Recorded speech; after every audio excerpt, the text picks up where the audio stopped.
this button right here if you want to talk without anybody hearing you on the thing. Okay. Okay.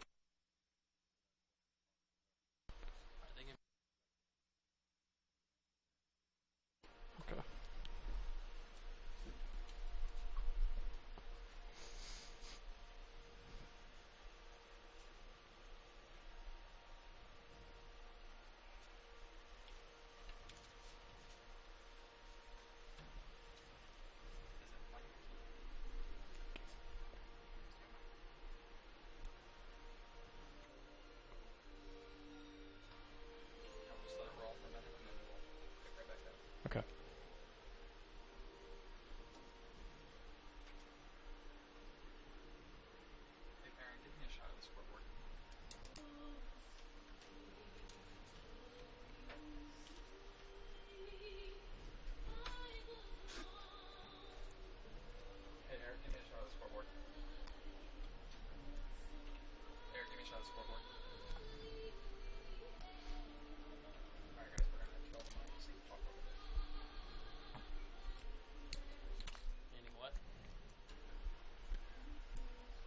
It's been nearly a month since we last saw the Indianapolis AlleyCats in action here in Indianapolis.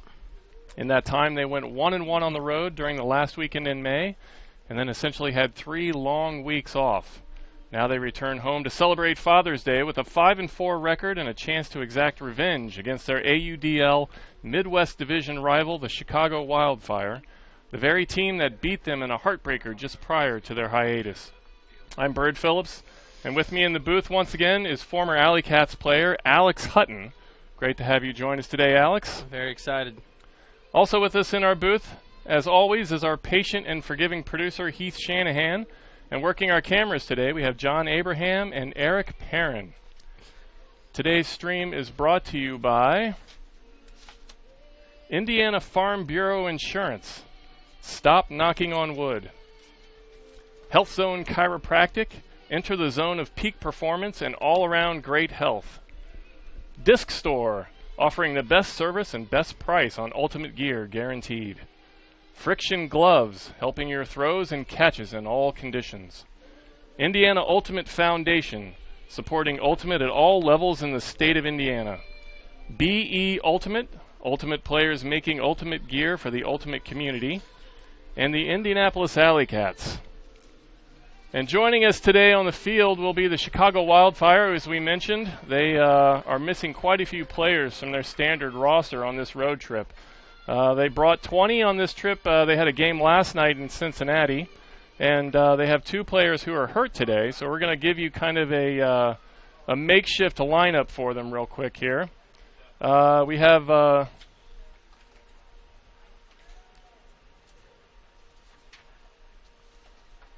Oh, sorry. Here are your starting lineups brought to you by BE Ultimate. I have to give that shot into BE. Sorry about that. So number 11, Jeff Saradneski. Number 16, Yading Hu. Number 19, Jack Shea. Number 24, Mike Pardo. Number 31, Danny Miller. Number 63, Percy Stogden. And number 73, Adrian King. And our starters for the AlleyCats today, hopefully we can get this up on the screen because I don't know who they are. They still haven't decided the lineup. So we're going to go with number 1, Keenan Plew. Number 2, Rick Gross. Number 3, Cameron Brock. There it is. Number 4, David Hortemiller. Number 5, Aaron Schwartz. Number 22, Kyle Cox. And number 78, Michael Ames.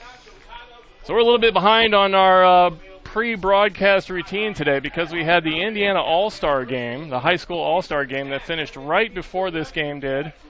And Alex, you get to see some of the young players from the future out there on the field. What'd you think? Yeah, well, I got to say that's the great thing about Indiana Ultimate is that we really support the high school teams, and you see guys every year that really show themselves for their high school teams, especially as juniors and seniors, and those guys are going to all the great colleges around here and the college programs. And I mean, you just look at the AlleyCats now. I mean, you got guys like, you know, Levi Jacobs, who, I mean, just a few years ago was on the team as a 17-year-old waiting to turn 18.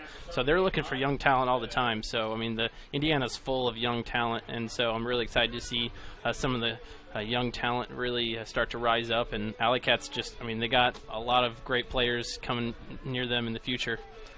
Yeah, we have Jacobs, who is from Center Grove, and I know we have Carlton Anchor on the field, or at least he's on the roster. He's a really young player at IU this year, so we're looking forward to having him help out the team more. I think he went to Carmel last year, so yeah, a lot of great ex-high school players from Indiana here on the field for the AlleyCats, and we hope to see more of those guys in the future. Certainly. Now the AlleyCats are facing a team, like I said, they're depleted from their current roster.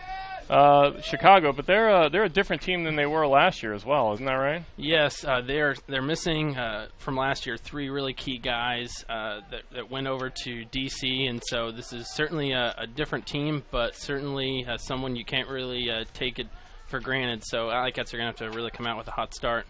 They're starting out on offense here, and that's Adrian King with the disc. He sets up Yiding who looking down the sideline gets that forehand.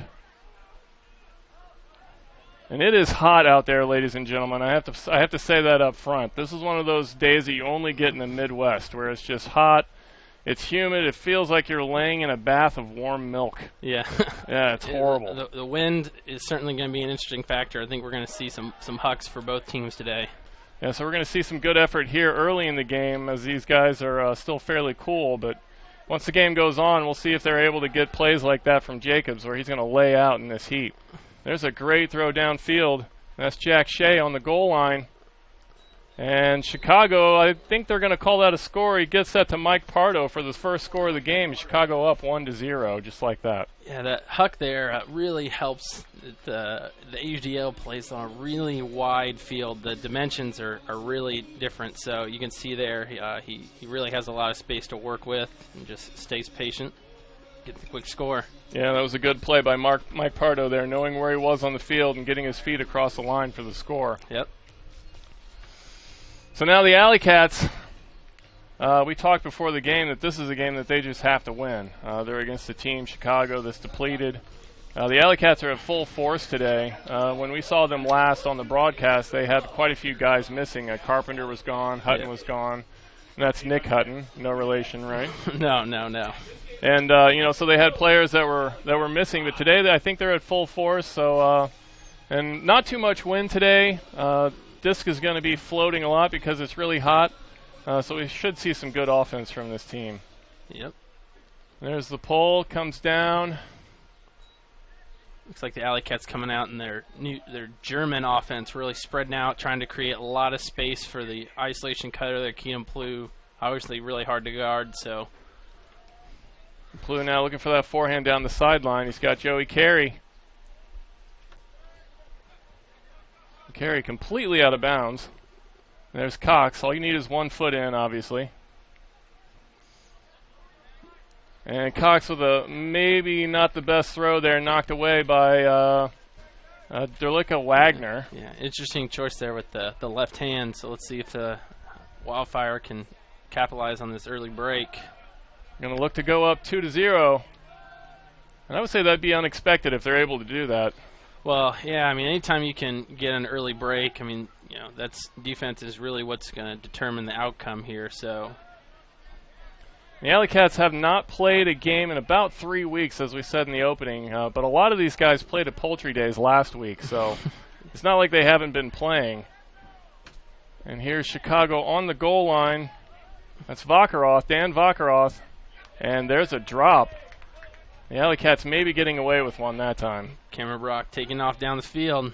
They're going to look for him. Yep, there's the pull there's the big throw from Carey, and Brock goes up and that's just classic Cameron Brock. There's that classic Ball State connection there. There you go. So the AlleyCats come back and they tie the game 1-1. They were in danger of going down 2-0, and they get the disc back and are able to score. So now we'll see if they can get a break of their own. See the replay of Brock just going up over people there and gets that nice backhand into the end zone for the easy score. DiscStore.com is a proud sponsor and supporter of this broadcast. Pick up your next disc from DiscStore.com. DiscStore.com provides the best prices on team jerseys guaranteed. Ask about the AUDL discount at DiscStore.com. These guys are going to be praying for some cloud cover today. We have some clouds that are floating overhead, but none of them are blocking the sun just yet. Yeah, we're dealing with the heat up here, even in the protected booth. There's a big pull from Wally Kasperzicki.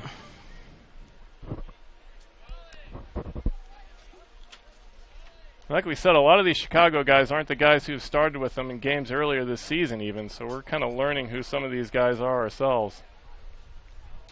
Yeah, Chicago is definitely an ultimate scene. There's a lot of different teams there, so they definitely people that maybe you've even seen before. They have a lot of talented players in that Chicago area, so a lot of people to pull from. And that was just a pathetic effort on that disc by the referee on the far sideline that time.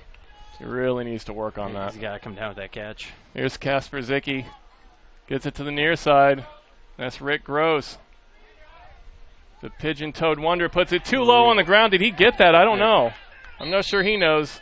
I think he's using the integrity rule there to call it down, which is one of the great things about Ultimate, the spirit of the game. That the ref didn't call it down, but Levi Jacobs makes the call, the spirit call, and calls it down. So that's a good thing to see. And hopefully that karma will come back for him later in the game. Now Chicago coming back the other way. Oh, what a layout effort. Big D by the AlleyCats. And that was Jake Fella. A new addition to the AlleyCats this year from Purdue. I had to look him up. That was an amazing play. And there's the score, and I believe that's Mr. Page getting the break for the AlleyCats. Levi Jacobs with the assist. So 8:01 to go now in the first quarter. AlleyCats up 2-1. You're going to see the replay here. Seems like he just finds an open zone there. Yeah, wow. I don't know how he knew where that was going to be. That was a great play from Page to be aware of where that disc was going to come down. Great read from him. So the Cats up 2-1 now, and Chicago going to look to get that game tied back up. And like we said, this AlleyCats game, when the weather's good and everything's running in their favor, they might be one of the best offenses in this Midwest Division. Oh, well, yeah, I mean, the talent of the athleticism is really, really deep. I mean, and especially the thing that they got going for them is they built an offensive line that's really been together the last 3 years it seems. And yeah, so and that's key. Got a lot of chemistry. Mm-hmm. And that's one of the things that makes Madison so good, is not necessarily even their talent, but just how well all the guys know each other. Yeah. Here's Jack Shea with the forehand. And Percy Stogden. There it is, going into the end zone. He goes up to get it. And that was a great catch from Danny Miller for the score. And just like that, Chicago keeps it up 2-2, and they're going to have to score all day today if they want to keep up with the AlleyCats. I'm calling it right now. We've seen this AlleyCats team just absolutely steamroll teams like Cincinnati this year, earlier this season. Yeah, I believe they put up 35 points. So you know that they can put it on the board. Cats are ready to score this year. I mean, they're going to be putting up a lot of points, and so, I mean, it seems to me, I don't know, we got 4 points here in the first a little over 4 minutes, so there could be a lot of scoring. Don't just hope you're covered. When it comes to your coverage, luck should have nothing to do with it. Talk to Indiana Farm Bureau Insurance today. Visit infarmbureau.com for a free auto quote or to find your local Indianapolis area agent. Indiana Farm Bureau Insurance. Stop knocking on wood. And that's another thing, is that the Wildfire and the AlleyCats really like to have close matchups. The last 4 games the AlleyCats have played against the Wildfire have all been decided by 2 points or less. Yeah, that game they played up in, I believe it was in Gary 3 or 4 weeks ago. Yeah, playing at the Steel Yard. Yeah, the Steel Yard baseball Gary. team. That was, I mean, that's another great venue, another great time to showcase the game. And Brock goes up. He had to wait on that one for about 10 minutes, but he knew he was going to get it the whole time. Yeah, that's I think his second sky of the game. Yeah, you have a 50-50 disc like that, and Cameron Brock's down there. It's a pretty good chance he's going to come up with that. Yeah, you see it again. Great read. Uses great timing Just on the disc. Perfect timing. Going up off one leg to get that. I mean, when you can jump as high as he can, you time it like that. I mean, not very many defenders can have a chance to get that. Yeah, I think the natural thing for a lot of players, a lot of guys in a situation like that where the disc is slowed down in the air, they're going to go up off 2 feet. But Cameron Brock has that perfect timing to go up off one leg to get those, and that makes it tough to defend. So the AlleyCats now up 3-2 with 7:25 to go in the first. And like Alex said, this is probably going to be a very high-scoring game. No wind today.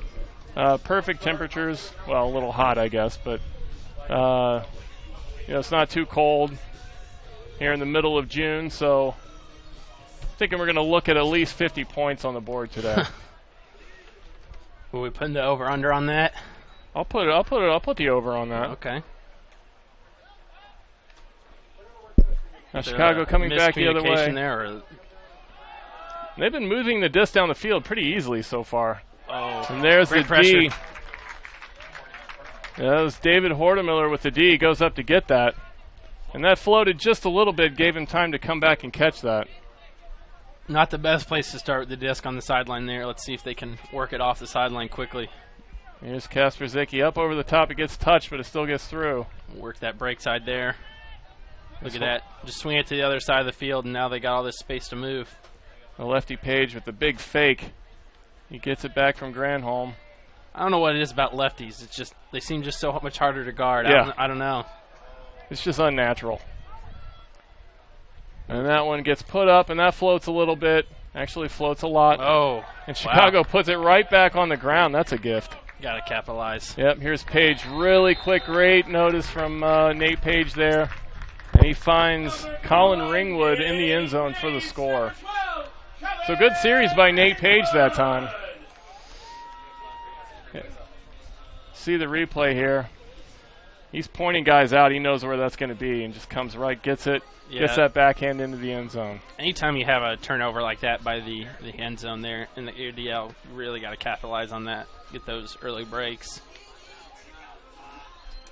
And Nate Page is another guy that we've seen a lot of improvement from this year. It seems like he's really understanding now how the AUDL game works. The game's just slowed down for him quite a bit this year, it seems like. So 6:24 to go now. The AlleyCats up 4-2. And, I like to think that usually when a team gets up by about 5 points, that's where they can start to hit their comfort zone. And right now they're going to look to get a break, see if they can push that up to 3. This is going to come down to Yiding Hu. And the Wildfire swing it to the far side. Kind of a loose double team from the AlleyCats there. They get it back to King. King sends it down the field. He had a man, but he put it a little bit long. Now the AlleyCats going to take this on the goal line, try and push it 80 yards for the break. Here's Peter Carlton on the far side. Dangerous throw. It's scooped, though. Jake Fella, and then he makes a mistake. Levi Jacobs can't get that. Jacobs has been on the ground quite a bit today already.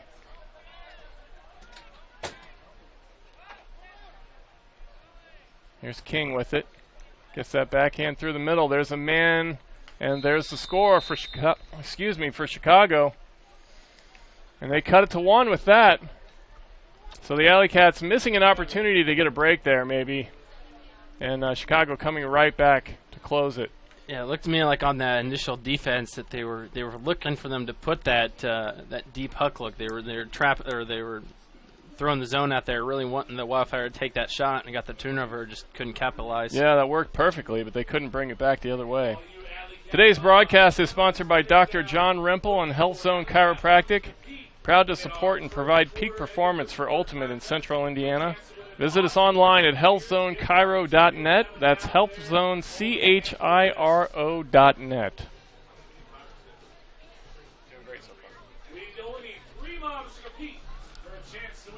So here's the pull from the Wildfire. It's a low one. It's going to sail nicely, though. It's going to be taken close to the goal line by Cox. Gets it up to Ames in the center. And Chicago looking like they thought about that double team. Ames going to send it back. Cox immediately swings it to Brock. Usually don't like to see Brock this far down the field. Gets it to Plew. And Plew directing traffic with that forehand.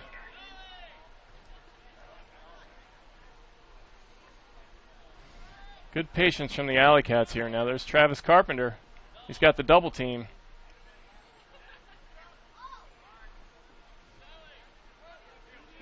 There's a nice cut by Keenan Plew to save Cox right that time. Ames with the backhand back across the field to Hordemiller. Hordemiller looking into the end zone.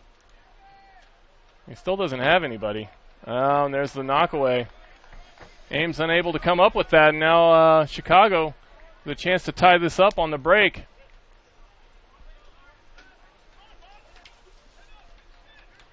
But Danny Miller sends it to the center. And they get that to Nick Zeman. There's Johnson on the far side. Eric Johnson, a former AlleyCat player. Already it looks like these teams are slowing down a little bit out there. Working these short throws in the backfield. And there's another one on the ground. Definitely seems to be some tired players on both teams. There's Sarandesky unable to come up with that. And there's the big huck into the end zone. And there's Keenan Plew for the score. And that was just great recognition from Joey Carey that time. Yeah, Keenan Plew just taking advantage. He's like, all right, there's some little bit. I think Keenan Plew is the one guy out there who's probably not going to run out of energy. No. Like I was trying to say is that you could definitely tell he's like, all right, maybe the defense is a little tired. I'm going to take off, get the look, and nice huck there from Joey Carey for the score. Today's broadcast is brought to you by the Indiana Ultimate Foundation. The IUF's mission is to promote the growth and development of Ultimate at all levels in the state of Indiana. Visit them online at indianaultimatefoundation.com.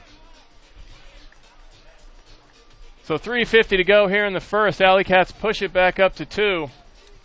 And once again, we're going to get the poll from Casper Zicki, who's, I believe the last time we had a broadcast, I just mangled his name. So I'm going to apologize right now for any of his family and friends who might be watching this.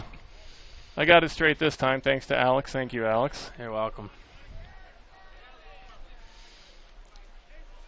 Chicago now moving left to right. This is Pardo. He gets the big backhand down the field, and that's going to be contested. And you can tell that's what the AlleyCats want. Are you going to call foul? Yeah, looks like they're going to call foul. I don't know how you can call a foul on that. He went up to get that. I think on a play like that, if you're the one who goes up and gets that, that's your disc. Seemed like he wanted it more than everyone else. Right, on a 50-50 disc like that, I don't know how you call that foul. There's some disbelief here in the stadium.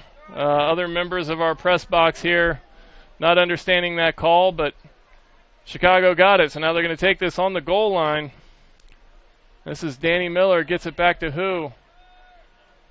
And this is just a tough place to stop a team in the AUDL with this wide field. They can just swing it back and forth, wait for the opening to come to them. There it is. Yep, and there's Miller with the assist. Well, and you just tell on that huck, it's what they were doing. They had the 3 defenders up by the handlers just trying to force it to the sidelines, and then the defenders downfield were all playing under their men a little bit, wanting that huck to go up. And then, again, they got the look they wanted. Yep. Questionable foul call, and then Wildfire were just patient on the goal line and got the score. So 5-4 now. The AlleyCats still with the lead, with the Wildfire hanging in there. They had a game last night in Cincinnati where they only won by 1 point against a team who hasn't won a game this season. So you have to think that they're going to be struggling with their legs as this game goes on. The AlleyCats just need to keep pressing. Yeah, I think that the AlleyCats' depth is really going to come into play today. So they got athleticism from from player 1 all the way down to player 20. So that was a great pull from the Wildfire. And now here's Joey Carey with it on the near side, looking for that forehand. Gets it back to Ames. Great break look. That's something that Michael Ames is just going to do all day. He's going to look to throw it on the break side. There's a low forehand. AlleyCats are just getting wide open downfield. Yeah, here's Plew. He's looking for Carpenter downfield. Didn't have him. That was a really good time there to not throw the disc. It wasn't really a big gap between Carpenter and his defender, so he just decided it'd be better to hold on to it. Yeah, Hordermiller really went down to get that. That was a great catch by him, but he paid the price. Looks like he has an ankle. Yeah, we saw on that cut, you saw Carpenter go down the field, and then you saw that undercut from Hordermiller, and a lot of times that's what guys are looking for in that situation. Yeah, if he's going to look him off, he's going to look for either Travis Carpenter there to come underneath and make that cut, but Hordermiller was there to continue it downfield.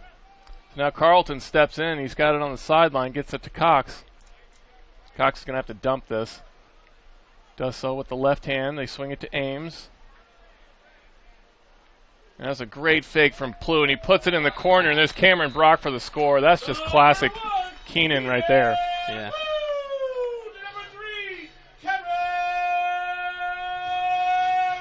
Here's the replay. We'll get to see this. Great movement. Nice inside look there. As you said, fakes him. Yep. Moves his defender. Easy look for Keenan Plew to Cameron Brock again. I feel like we say that a lot. We're going to say that a lot. I've said that many, many times in Yes. the games that I've called. Yep. Now, we commented, I think, in the last game, though, that it always used to be Keenan Plew to Cameron Brock, but now it's Cameron Brock to Keenan Plew quite a bit, too. Yeah, and that's something that's under the Indianapolis AlleyCats really try to stress is that, and this is something especially noticed on offense, is that guys will be filling in that handler spot all the time. They're going to be looking for different guys to move it downfield. So, and I know that's something that talking to Cameron Brock is something he's really worked on. He's really tried to improve as a thrower. Yeah, and I think that's one of the things that's made this team so much more dangerous this year, is his ability to get those assists. So now Chicago going to try and cut this back down to 1. And there's a high floaty forehand. He got lucky. And that came down to Mike Pardo. Oh, big layout effort there by Hutton. And this is King. They're working that far sideline. Now they're going to swing it to the near side.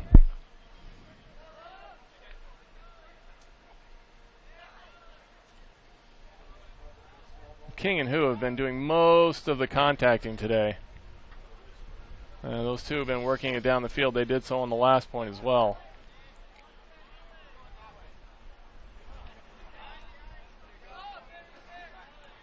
There's King directing traffic. He's got Hu on the near side.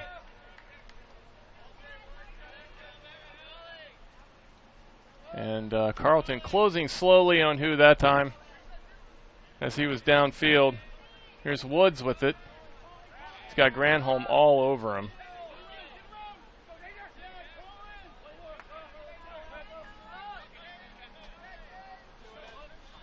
So, yeah, this is what the Cats want right here. This is Chicago being forced to be patient because they aren't getting any cuts downfield. Stall count. Yep, stall count that time from the Wildfire. So perfect defense that time from the AlleyCats. I think we got a timeout here. AlleyCats are going to look to put their offensive line on the field, try to get technically a break, so to speak, but putting the offensive line out there, giving the defense a break because they made the Wildfire make a lot of throws. And they got about 30 seconds to go here in the first quarter. Plenty of time for them to get a score and push this up to 3 points. Yeah, definitely can be patient with the disc.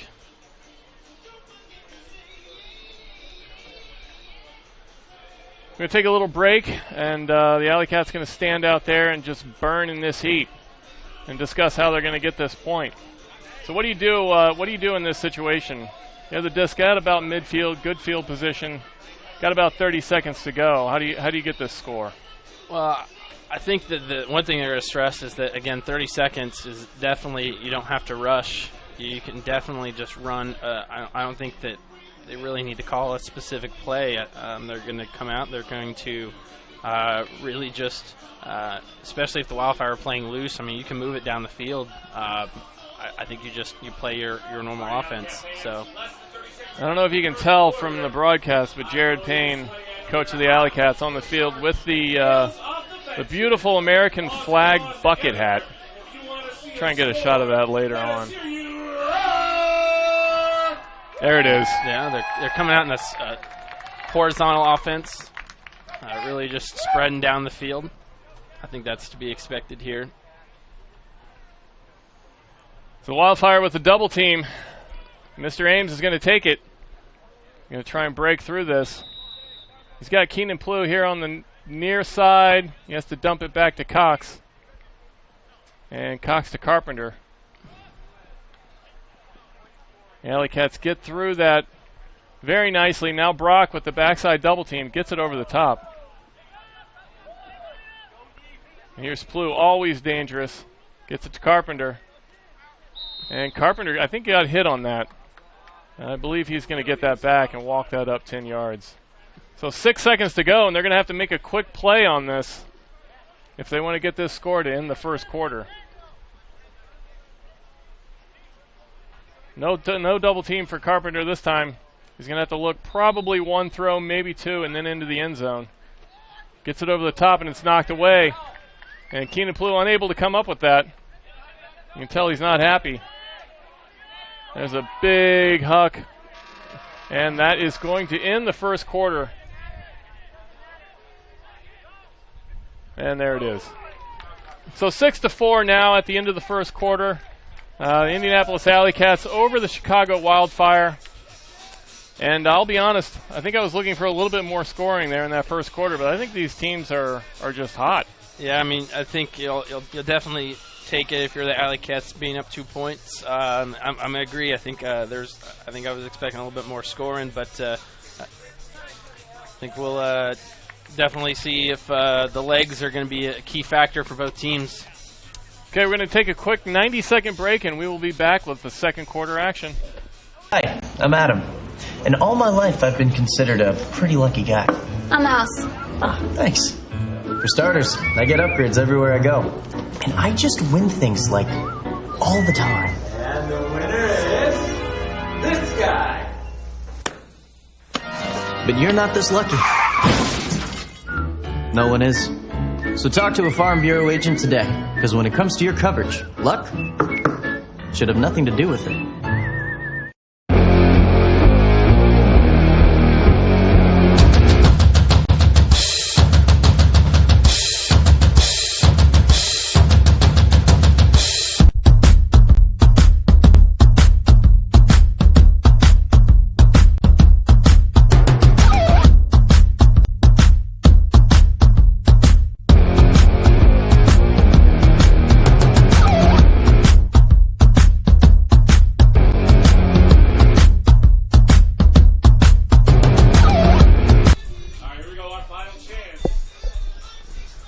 So we're back with you now at the start of the second quarter, 6-4. Indianapolis AlleyCats up over the Chicago Wildfire.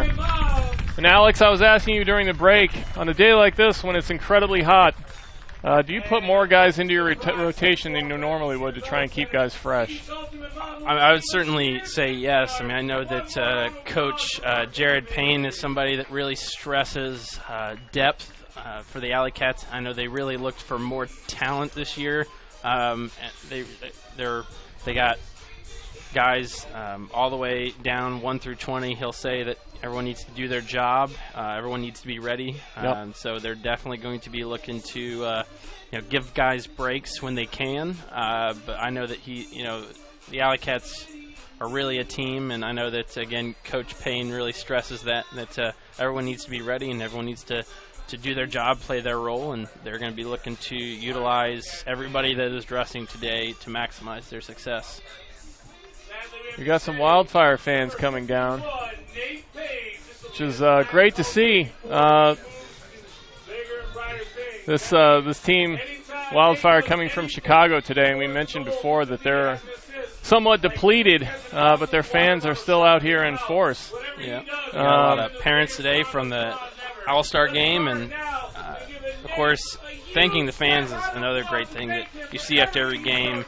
Teams that go up and applaud the fans for coming out, because ultimate is another thing that's great spirit, and then parents and family and friends are always backing the sport, showing their support. So it's definitely something teams like to show their love to the fans. So you can see over there on the far side in the stands, you have the shade from the trees, and the fans are painting that shade, trying to stay cool in this heat.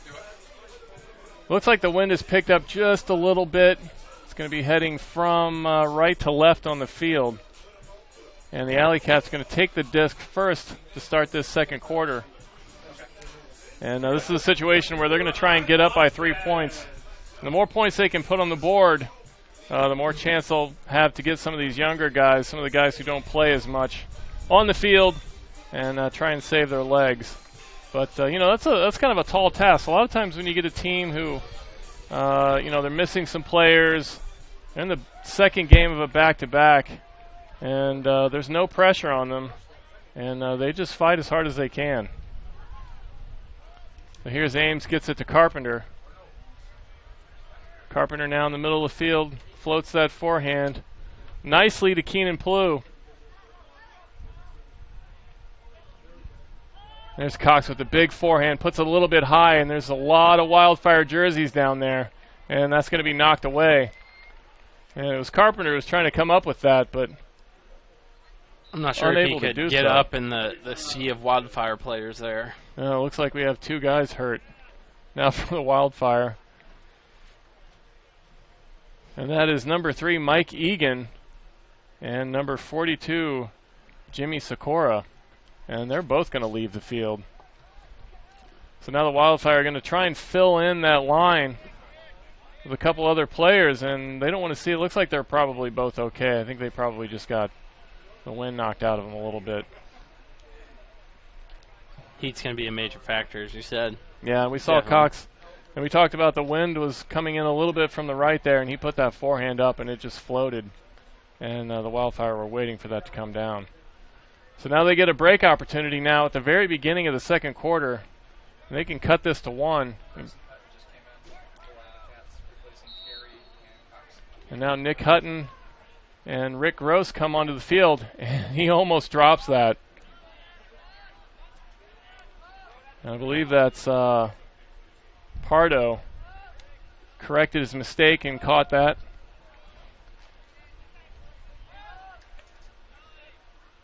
Now the Wildfire looking to center this, and that's Thurlicka Wagner. And Hutton going for that one, not able to come down with it.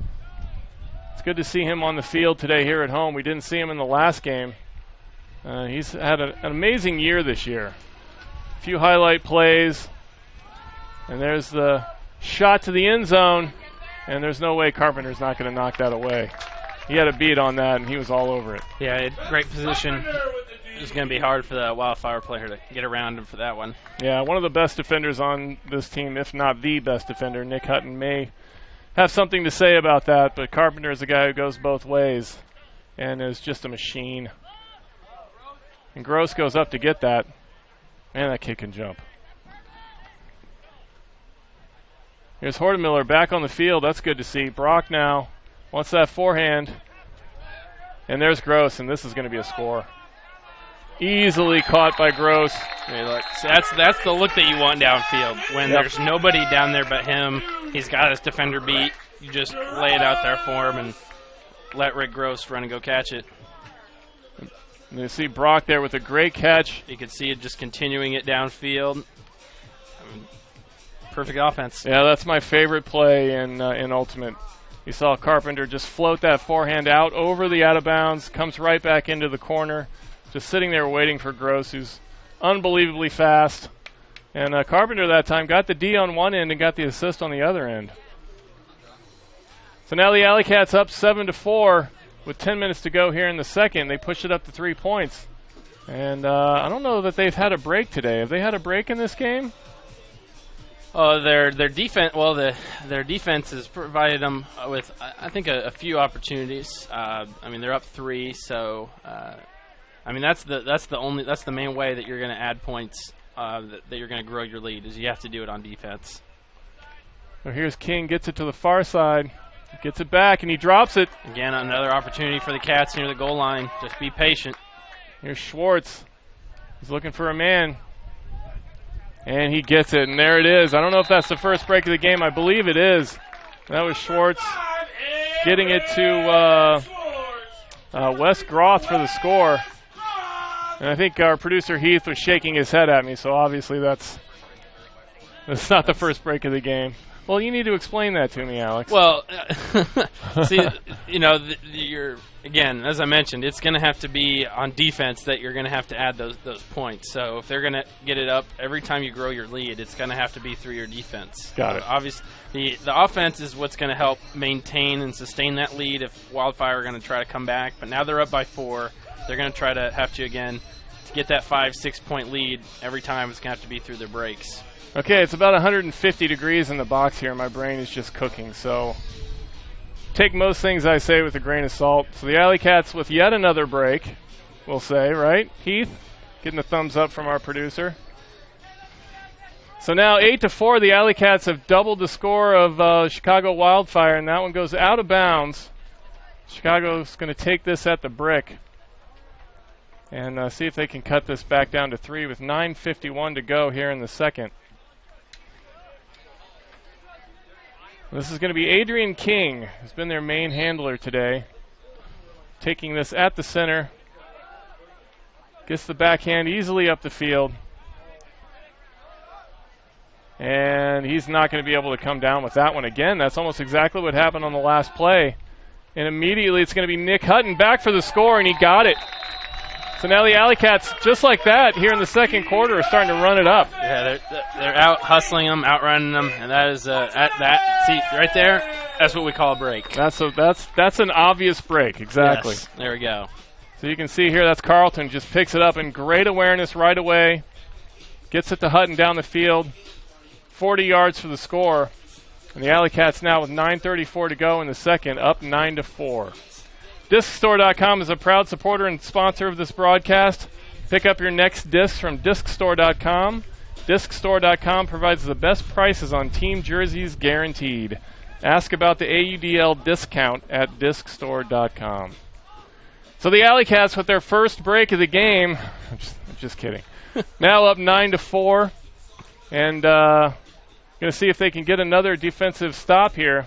We're starting to put a little stretch on here, so see if they can continue that. Here's Casper Zicki, gets it down into the end zone. And, you have to wonder if already we're seeing the Wildfire's legs starting to fall out from under them. And we have a whistle on the field. We're not sure exactly what that was. Penalty against the Wildfire. They're going to take it back to the goal line. They're going to have 80 yards to go to get this score. And we have not seen many shots down the field from them today so far. Now, a lot of their turnovers have been right there through their handlers, just like quick throws like that. And there's Casper Zicki with the layout for the score, and that was from Schwartz. As soon as I start talking about their handler movement, boom, they get the quick turnover there. I mean, I think that's been sort of the undoing so far for the Wildfires. Their handlers have been just turning it over. Yeah, we got a timeout now from the Wildfire. The AlleyCats with 3 quick scores, I believe, to push this up 10-4.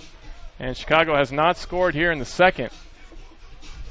Don't just hope you're covered. When it comes to your coverage, luck should have nothing to do with it. Talk to Indiana Farm Bureau Insurance today. Visit infarmbureau.com for a free auto quote or to find your local Indianapolis area agent. Indiana Farm Bureau Insurance. Stop knocking on wood. Today's broadcast is also sponsored by Dr. John Rimple and Health Zone Chiropractic. Proud to support and provide peak performance for Ultimate in Central Indiana. Visit us online at healthzonechiro.net. That's healthzonechiro.net. I think the AlleyCats are just trying to punish me here for my idiocy with 3 breaks in a row, I think. Is that right? Yeah, it was score at the end of the first quarter. They've really come out and pushed it up at the really quick, some quick scores, gotten it up to 10-4, and like we said, the legs and the athleticism of the AlleyCats is really starting to show. I kind of wonder if the Wildfire depends. They called this timeout. So we'll see if they come out and they respond, or if they're going to continue to turn it over quickly. Yeah. So here in the second quarter, the score is 4-0 for the AlleyCats. And, this is what we talked about. Sometimes these road teams can hang in there for a little bit. in that first quarter, but once you kind of put the gas pedal down on them, it's tough for them to hang in there, especially, like we said, when Chicago's missing a lot of their starters, guys that they're used to playing with normally on offense. You can tell some of their handlers are down today, too. I believe Tim Fergus is one of their handlers. And he's out today. I believe he's here. We're also missing A.J. Nelson. That's definitely a huge loss for them. Yeah, but Tim Fergus is on the trip, but I think he got hurt last night in Cincinnati. Oh, we just got a note that this is Nate Page's last home game. He's moving to Phoenix, Arizona. We'll play the next 2 away games, but will not be here at home in the next game in July against Pittsburgh. And that's a pretty good loss. You know, we just talked about how he was playing earlier in the first quarter. Guys really turned it on this year for the AlleyCats, and I was talking to his dad before the game too. Yeah, so that's too bad. I mean, great for him. Probably has a job opportunity in Phoenix, but he's really going to have to get used to the heat down there. Yeah, definitely a big loss. Certainly one of the fastest players, having watched and played Ultimate, that I've seen out there. So, and Rick Gross with an unbelievable D that time. And, you know, I think anybody else wouldn't have come up with that. He just launched up to get that. You know, and that really wasn't that dissimilar from – you don't get a call on that play, I don't believe. And that wasn't that dissimilar from the play we saw earlier in the game. Yeah, again, certainly not a foul there. You see that big huck down the field, and Rick Gross just perfect timing. I mean, yeah, got his hand on the disc there before anything else. And takes his guy out, but doesn't get the call that time. And, you know, that's one of those situations where I think in that you know, on a play like that, where he gets a beat on the disc and he gets his hand on it before he touches the other player, that's his disc. Yeah. I think they're calling maybe pushing off or something on the Dana Granholm there, putting him back in the end zone. Definitely a pretty bad spot. And we have another whistle. And I'm not sure what that was. You're calling a stall. I think it's going to be Wildfire disc on the sideline there near the end zone. Wow, okay. I don't know how that was I'm not sure how that was a stall, but that was a very fast count. I don't know if they were counting the seconds before the foul or what. They're counting milliseconds. So here's King, and he swings it back, and that's Derlicka Wagner. Gets it back to King. AlleyCats doing a good job of pushing this back. And there's the score. So Chicago able to take advantage of that strained situation there on the goal line from the AlleyCats. And they get their first point of the second quarter. Cut this lead to 5, now 10-5 with 7:07 to go in the second quarter. Yeah, and we're not sure exactly what happened there. We saw Granholm had it on the corner on the goal line and then had to walk it back 10 yards into the end zone and then got a stall count, we think. Yeah, I mean, that definitely would have had to have been, I think, there. It looks like they were calling a stall. I don't know. Yeah, you got to wonder definitely, if that was interesting there. I don't know. Was that a makeup call for that D effort from Gross? Well, I don't know. I mean, certainly not a foul from Rick Gross on that D, but I'm not sure. Just interesting. That's a different change, I know, for some players when they first get the AUDL, is that, you know, you're used to making the stall, because that's something that is different. You're used to making the calling the stall yourself. Yeah. So whenever the refs have to call it now, it's kind of hard to judge because you're so focused on playing defense that you're not really focused on stalling. So you're not really sure what the stall is. I guess you got to just go with the refs' call there. Right, and here's a double team for Ames, and he gets through that to Plew. And there's the drop from Hortemiller. And that was right into his hands. He just started to turn, I think, before he put his hands firmly on that disc. And it just floats away from him. So now Chicago with an opportunity to get a break here in the second quarter. This would definitely be their first break of the second quarter. Don't try and tell me it's not. You're catching on. That's good. I'm getting it. You're good. Here's Alex Champ. And he gets it to a Langle, and he sends it to the far side. I believe that's first with it. He wants that forehand, and he needs gets one over the top, and we have some people on the other side. Begging for 7 seconds there. They thought maybe that was a stall that time as well. There's Pardo. So now Chicago threatening. He sends it low, and it is knocked away on the ground. I'm not sure if that would have been up if he would have caught it. Yeah, I don't know. It looked like it had touched the ground before he got to it. And that's Johnson. He took it on the face a little bit, I think. So Eric Johnson, the former AlleyCat, I'm not sure he knows where he is. He's walking to the AlleyCat sideline. We're going to have an injury timeout now as Johnson tries to walk this off. Yeah, I think he landed chest first. Our producer, Heath, giving us the details. Probably lost his wind a little bit. So now the AlleyCats come back the other way with the break opportunity. Here's Plew with the big backhand down the field. That's going to be Cameron Brock. And it is knocked away. He just didn't have time to go up and get that. Played it a little bit far down the field, I think. Didn't have a chance to jump for that one, really. That was knocked away by Pardo. So Chicago gets it back on their own goal line. Might be I think it's one of those opportunities where your momentum is you're just so far ahead of your guy, it's hard to stop and come back and get the disc. Yeah, I think he thought that was going to travel farther than it did. So now Chicago with a big shot down the field on the other side. Ooh. And that was not timed well. And that's Charlie First has his hands up in the air, but I don't know what he was expecting on that. It's just a poor read on that disc. Yeah, he went up way before that was going to come down. It's possible that someone had his hand on his shoulder. I think that was Schwartz on the D, but didn't look like it from here. Here's Carpenter who snaps it and is taken by Pardo. So right back the other way.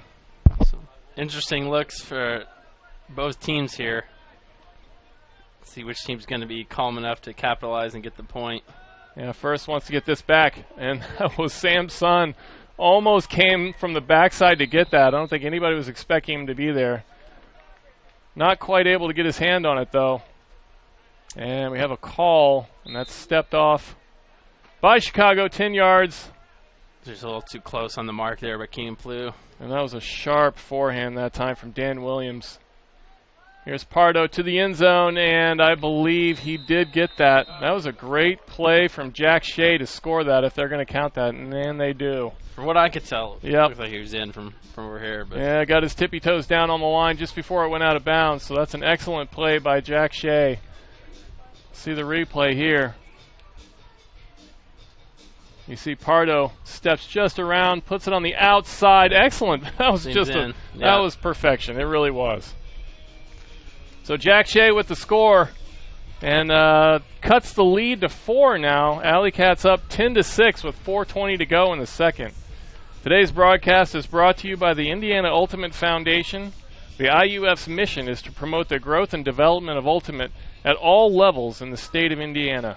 Visit them online at indianaultimatefoundation.com.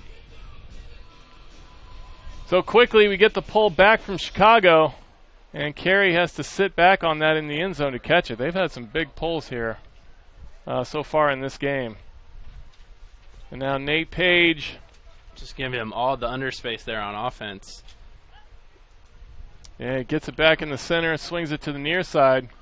Well, you saw Nate Page there doing a great job of once he dumped it back to the handler, just continued across the field. And, I mean, that's what the AlleyCats are going to be looking for in offense, just because it gives him power position to either throw it deep downfield or just, again, really just to continue the offense to the fore side, because you saw all that open space and they were just able to work it downfield. And that was just an excellent throw from Joey Carey into the end zone. And Rick Gross comes up with the score. And I got to say on this play, we'll see the replay here, but I got to say on this play, it was really Cox who made that happen, because he got a dump throw and snagged it with his left hand. I didn't think he was going to get that. And he just snatched it and sent it back down the field. And Rick Gross able to capitalize with the score in the end zone. And that puts the AlleyCats up 11-6 with 3:47 to go here in the second. They push it back up to 5. You know, I talked earlier in the game, once you kind of get that score up to about 5 points or so, you're able to take a few more chances on offense if you need to. You have a little bit more of a comfort zone. And the AlleyCats are showing that right now.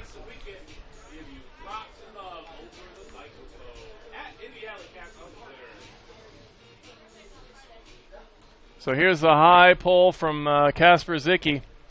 It comes down on the edge, taken by Chicago.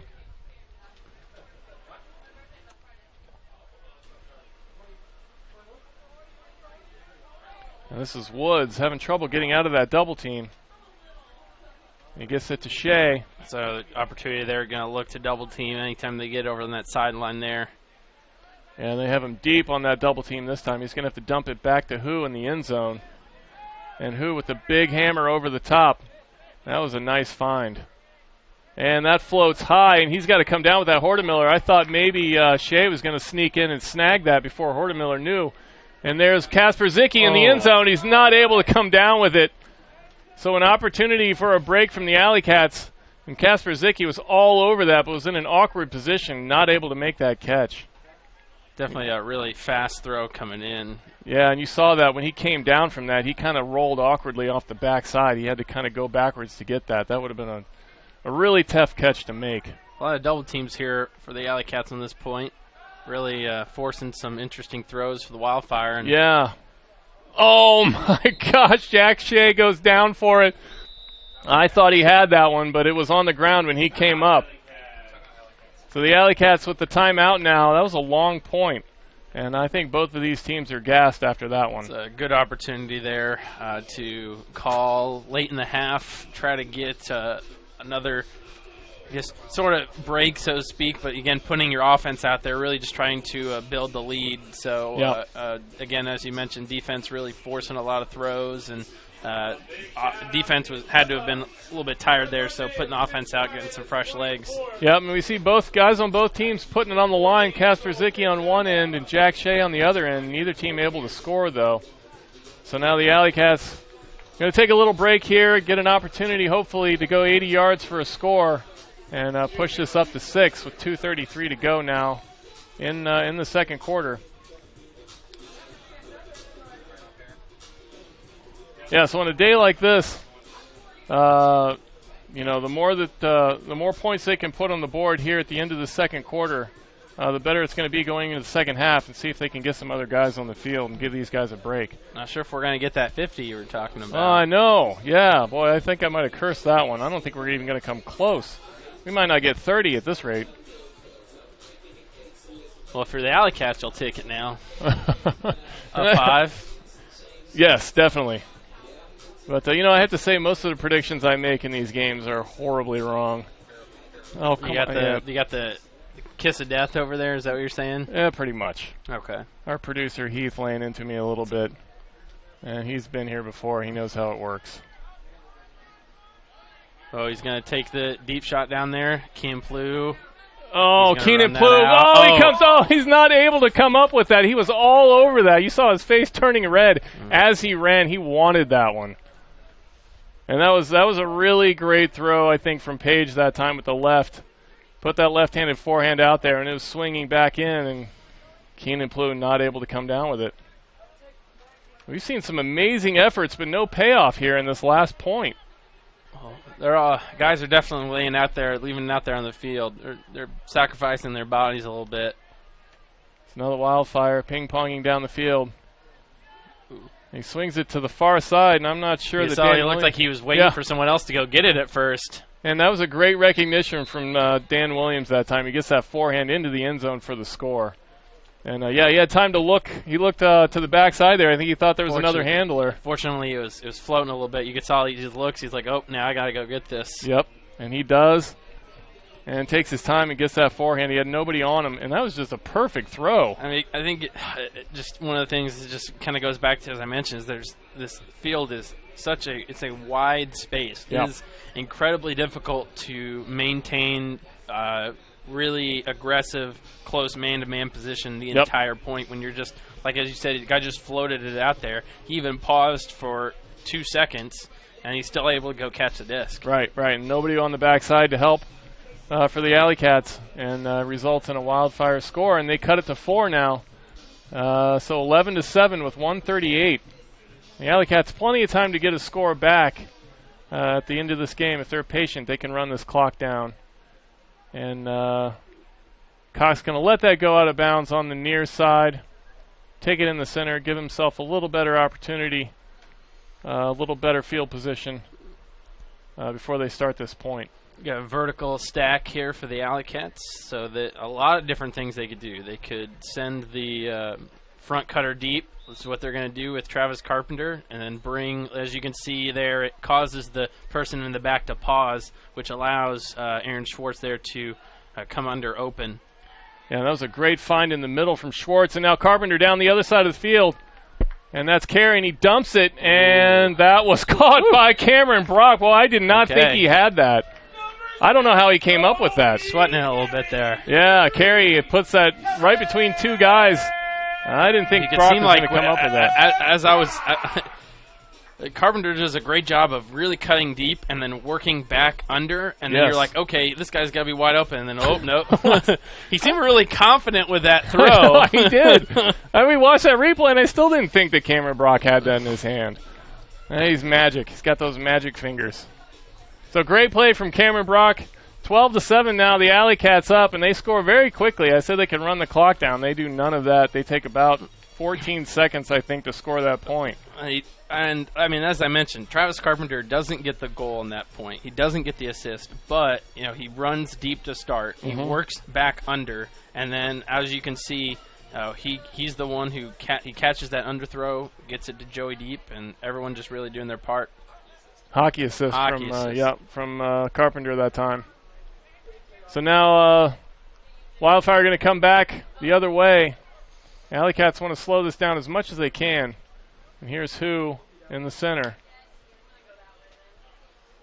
And the AlleyCats with a little bit of a junky defense, I think. King now swings it to the far side. Well, they're playing a little loose on the handlers, playing almost like a zone, and then they're playing man-to-man on the cutters because they don't want to give out too much space on the cutters downfield. So here's Loskar into the end zone, and it's caught by Granholm. Again, I didn't know if he was going to come down with that. It looked like he timed that a little bit early. He just stretches up to get it for the score. So that was Loskar who made that happen. We saw him lay out on the D on the other side that time, and he didn't get it. But I think that's the reason why the disc floated. And he comes back and gets the assist that time for Granholm. Now Chicago going to call another timeout. And this is the final timeout for both teams, I believe, here in the first half. So the AlleyCats up 13-7 with 44 to go here in the second quarter. But I was way off on the scoring on this one, wasn't I? Yeah, but one of the things is I think that we're calling different names often for the scores and the goals and the assists. I think a lot of different players are contributing for the AlleyCats today. Yep, that's a good point. So 44 seconds to go. Wildfire now going to get the disc. Coming back the other way. Plenty of time for them to get a point on the board and cut this back to 5, which is something they're going to need going into the second half if they want to be able to hang with this AlleyCats team. We're not seeing the AlleyCats running up a lot of points. I think a lot of that was that second quarter. That 1 point that we watched there, that must have been 3 to 4 minutes on that point with nobody scoring. And like we said, we had a lot of guys putting down great effort out there in this heat, and nobody able to come up with a point. You don't see that too often for this AlleyCats team going that long without a score. But they come back and push it up to 13-7, so a 6-point lead now going to the second half would be pretty good for them.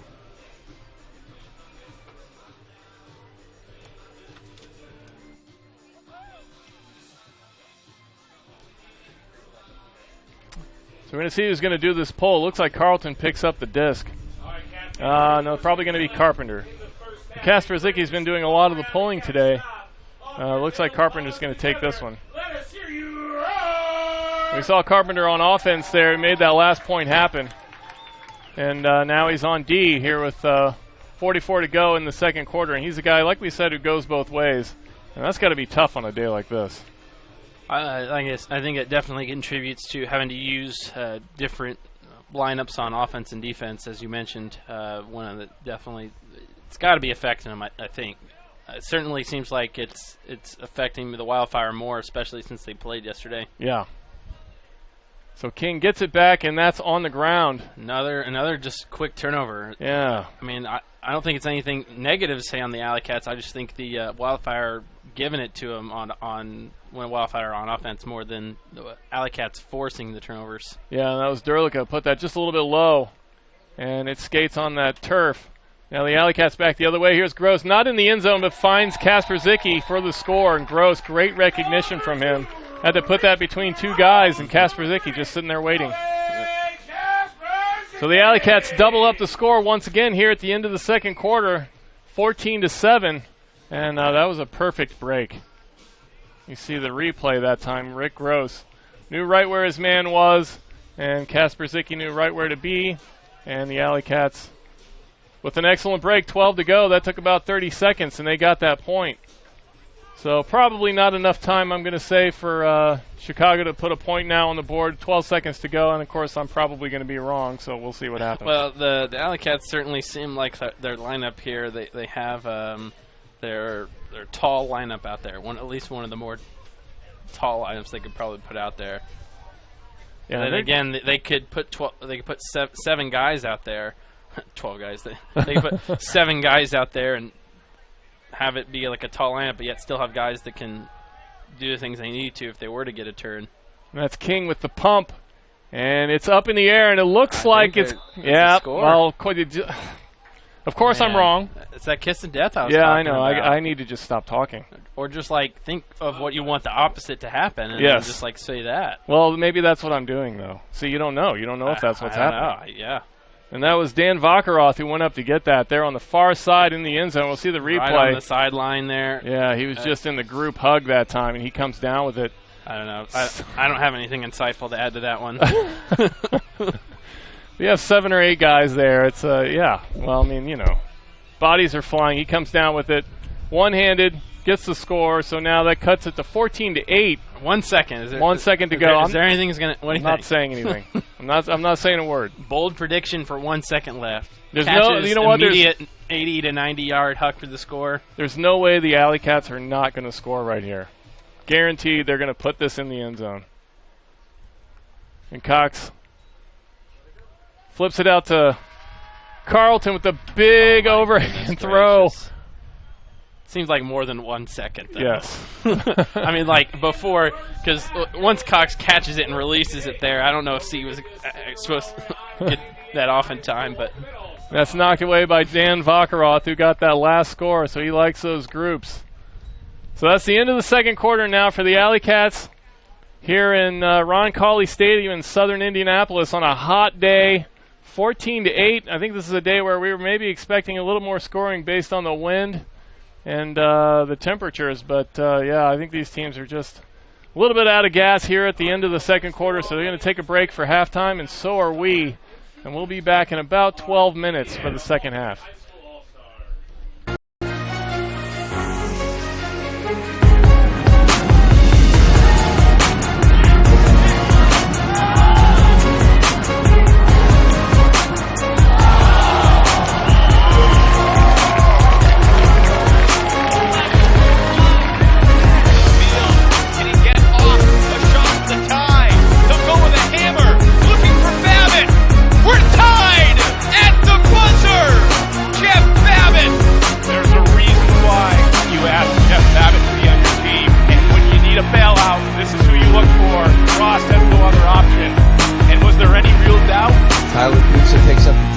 Scott Truss-Trimble working in front of him, but he sends up a forehand huck. This one bends back inbounds. Underneath it is Matt Shepard, who makes a move on the disc. It's nice, 2 smaller players, and sends a scuba across the field to the human backwards hat. David Batts! And just like that, it's 6-3.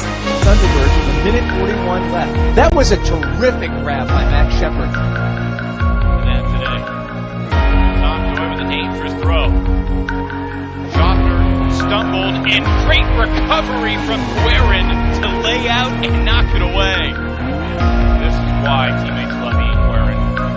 Incredible hustle, never give up the play, and you saw the contact with a much bigger Schaffner leading up to that point. Guerin stood his ground.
There's a bomb.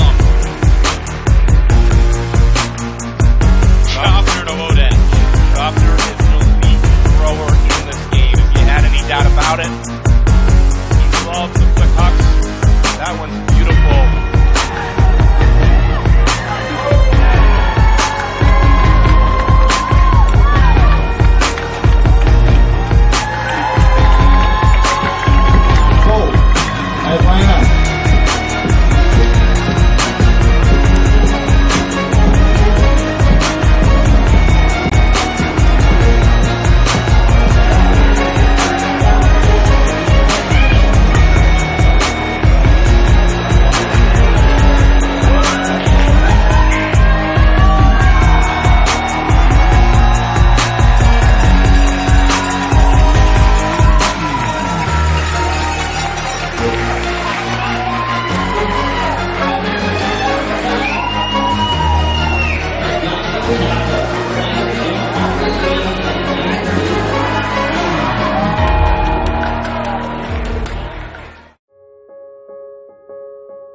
Early recognition is critical. Teaches middle school PE classes about ultimate frisbee and cancer symptom awareness. We're a registered nonprofit that advocates for an active, healthy lifestyle, body awareness, and speaking up if something is wrong. Skills that, when it comes to cancer, can help save a life. Ultimate is a fast-paced team sport that's self-refereed, non-contact, and co-ed. Spirit of the game is the foundation of Ultimate. That means we communicate respectfully, we're fair-minded, and we enjoy the game. Ultimate is accessible to everyone. All you need is a frisbee and some friends. Our team of coaches is made up of experienced and passionate leaders from the Ultimate community. We teach kids that playing fair is more important than winning. We can come to your middle school and run your PE classes for the day. And if we're not in your area yet, we'll send you our clinic in a box, where we give you the resources to run your own. Ultimate Frisbee is one of the fastest growing sports in the world. Teachers and parents love Ultimate Frisbee. We are Eric! And we want to work with you and your school.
So we're back with you now here at the end of the halftime. Putting 12 minutes back on the board. The Indianapolis AlleyCats up 14-8 over the Chicago Wildfire. Alex Hutton with me here in the booth. Our producer Heath Shanahan sitting on the other side. Alex, what did you think of that first half? Well, I think the biggest thing, I think we mentioned it several times, is that I think that, I don't know if it's, again, I think the Heat's got a big thing to do with the score. Maybe it has contributed to the fairly low score, maybe, that we were anticipating a little bit higher score. I think the AlleyCats certainly seem like they have more energy, they're more fire, and I think the AlleyCats just seem like they want to win more. I don't know. Yeah, and you saw the AlleyCats. I don't know if you're watching the screen, but they had a little bit of a hype circle down there on the sideline. I don't think I want them wasting that energy right now. It is so hot outside. I talked to one of the referees during halftime, and he couldn't hardly say a word because he was just slamming water, trying to stay hydrated. So the AlleyCats, the 6-point lead now, and they're going to try to get a break here to start the second half and push this lead back up to 7. And we spent a good portion of halftime at my expense making fun of my lack of knowledge about breaks. I know what a break is. I'm just not thinking today because, like I said, it's hot. So now, occasionally throughout the broadcast, you'll see us bring bird breaks to you. A break? Brought to you by Universe Point. A bird break is an obvious break that happens in about 3 seconds. Maybe 1 or 2 throws after the D so that I'm actually aware of what's happening. Otherwise, I'm just calling the game, okay? You got it. That's why I have you here, bud. I'll do what I can. Got you on one side explaining what's happening, and Heath Shanahan, our producer, on the other side telling me when I'm wrong. So here's the roller to start the second half. And this is something the AlleyCats have been doing quite a bit. You'll see them occasionally work on that in warm-ups. Yeah, it's something you can take advantage of on these turf fields. Especially setting up because you see them setting up a double team in the middle of the field. Ideally, you'd want to set that double team up on the sideline. Yeah, they're trying to get that roller out of bounds so they can start on the sideline, but who knocked that down and got it into the center nicely. Now he gets the forehand ahead, and that's number 63, Percy Stogden. And who's going to have to dump this back to King? King looking to swing it. The AlleyCats with a strong defense here at the start. And King really laying out to get that one. Well, you can see they got the 3 defenders there in the middle field. Levi Jacobs, Spencer Loskar, Nick Hutton just sitting under, wanting the throws to go over the top. And you got Nate Page down there deep, just seeing if they throw up any hucks down the field. And there's Miller, puts it across field, and that was a great catch from Percy Stogden on the far side to keep this alive for the Wildfire. And you can tell the Wildfire a little bit confused by the defense that they're facing, but now they're starting to move it. Here's Pardo.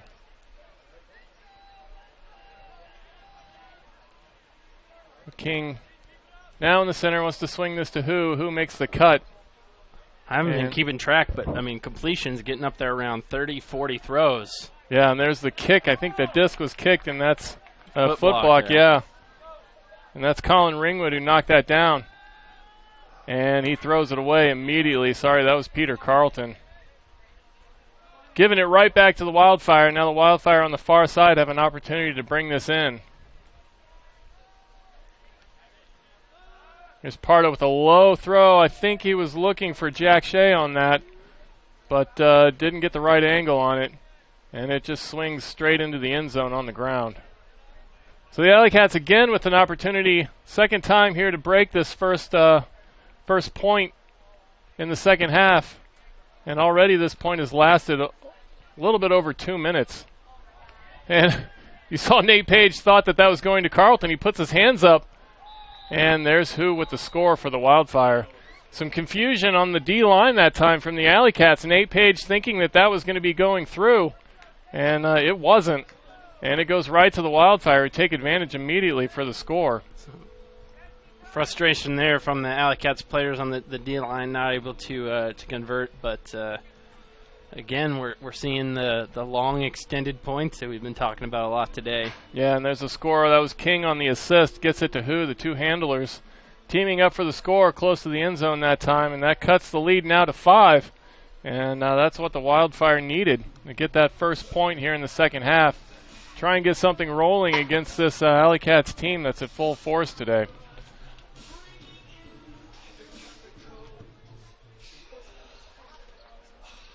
So to start this second half, both teams enduring a 2+ minute point.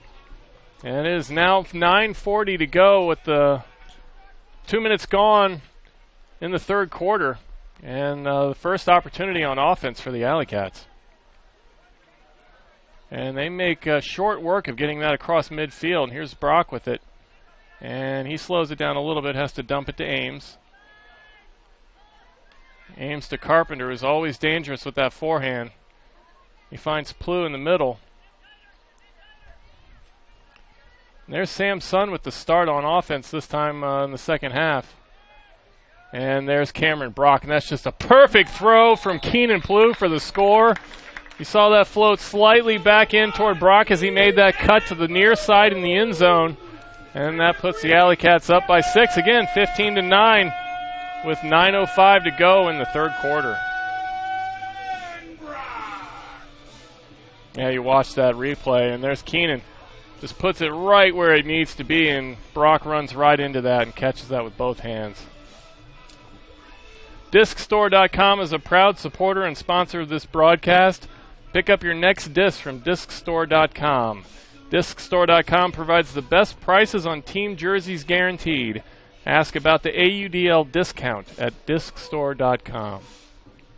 Once again, we have the wind blowing slightly from right to left. You can see the flag out there in the far end zone. You can see a little bit of movement, not too bad. And both teams trading points here in the third quarter. Here's a high pull from the AlleyCats, going to come down and give the Wildfire pretty good field position to start this point. Real aggressive mark there. Yeah, Kasper Zicki all over King. Kasper Zicki's a big dude. Now, he's a guy whose name I don't want to pronounce wrong in case I ever meet him in a dark alley. He's a big guy. So there's Jack Shea, gets it back to who?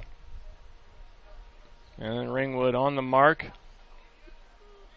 And the Wildfire being nice and patient to start this third quarter. There's Shea, wants that backhand against Kasper Zicki. AlleyCats doing a good job there and not really allowing the break side throws.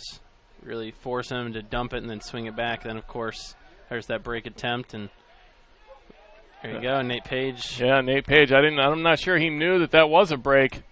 And Levi Jacobs comes up and pumps it down the field, and it is Rick Rose who goes down to get it. Are we going to call that a bird break? Yes, there you go. That was a perfect bird break. Boom. 2 to 3 throws, and they get the score, and I'm still able to remember what's happened. History has been made. One throw, I'm sorry. Levi Jacobs just picked that up and cranked it into the end zone. That came right back, and Rick Gross is a guy who normally likes to go up in the air to get the disc, but he shows that time he's not afraid to go down and get it on one knee either.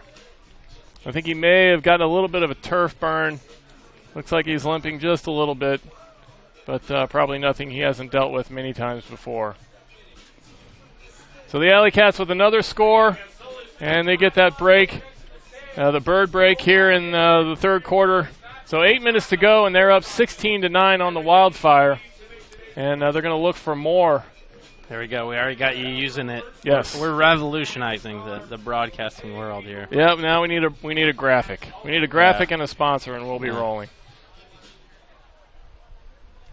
So back the other way now. Chicago has a couple of new players on the field.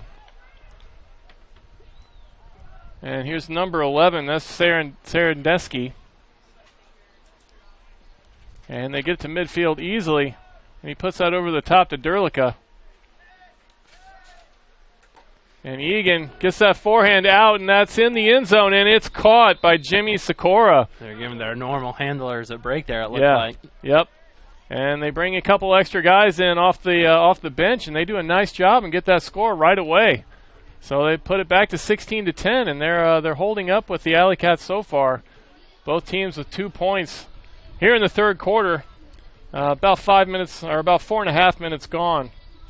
And the AlleyCats going to look to bring this back the other way. They'll be going from right to left, looking for this score.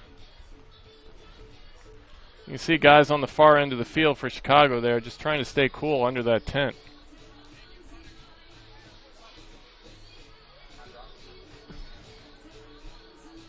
That's like it's a must bring on ultimate trips whenever you go now. Go to a tournament or anything like that, you'll see tons of tents up and down the sidelines. Yep, good for rain, good for heat, good for everything. Keenan Plew now gets it to Carpenter in the center. And that's Nick Zeman on the mark with Carpenter. Now Plew with it again on the far side. And he's got to get this out, and he dumps it. And that was a nice catch by Cox, who sends one low to Brock. Brock able to come up with that.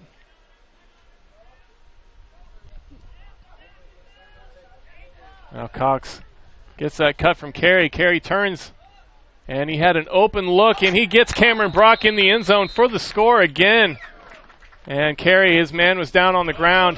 You can see he was almost directing Brock that way and just threw it right away. Yep, he knew he had that opportunity. He knew where he wanted Brock to be, and Brock was in the right place at the right time. Waiting for him, and then just perfect timing. And yeah, you see Brock. Brock is so hard to catch in the end zone when he makes that back cut. He just knows how to get right behind the guy who's on the mark. Normally it's after 1-2 steps you realize, you're not catching up to this guy. Yeah, exactly. As long as you put the throw out far enough for him to go get it, he's going to do so. So now the AlleyCats up 17-10, and they push that lead up to 7 with 7 minutes to go. And they're going to try for another break. And you see, if you can look on, well, we don't have it on the camera now, but the Wildfire, a few guys with hands on the knees. And, you got to kind of feel for these guys on the second end of a back-to-back. They played a late game last night in Cincinnati and a midday game in the heat tonight, or I should say today here in Indianapolis.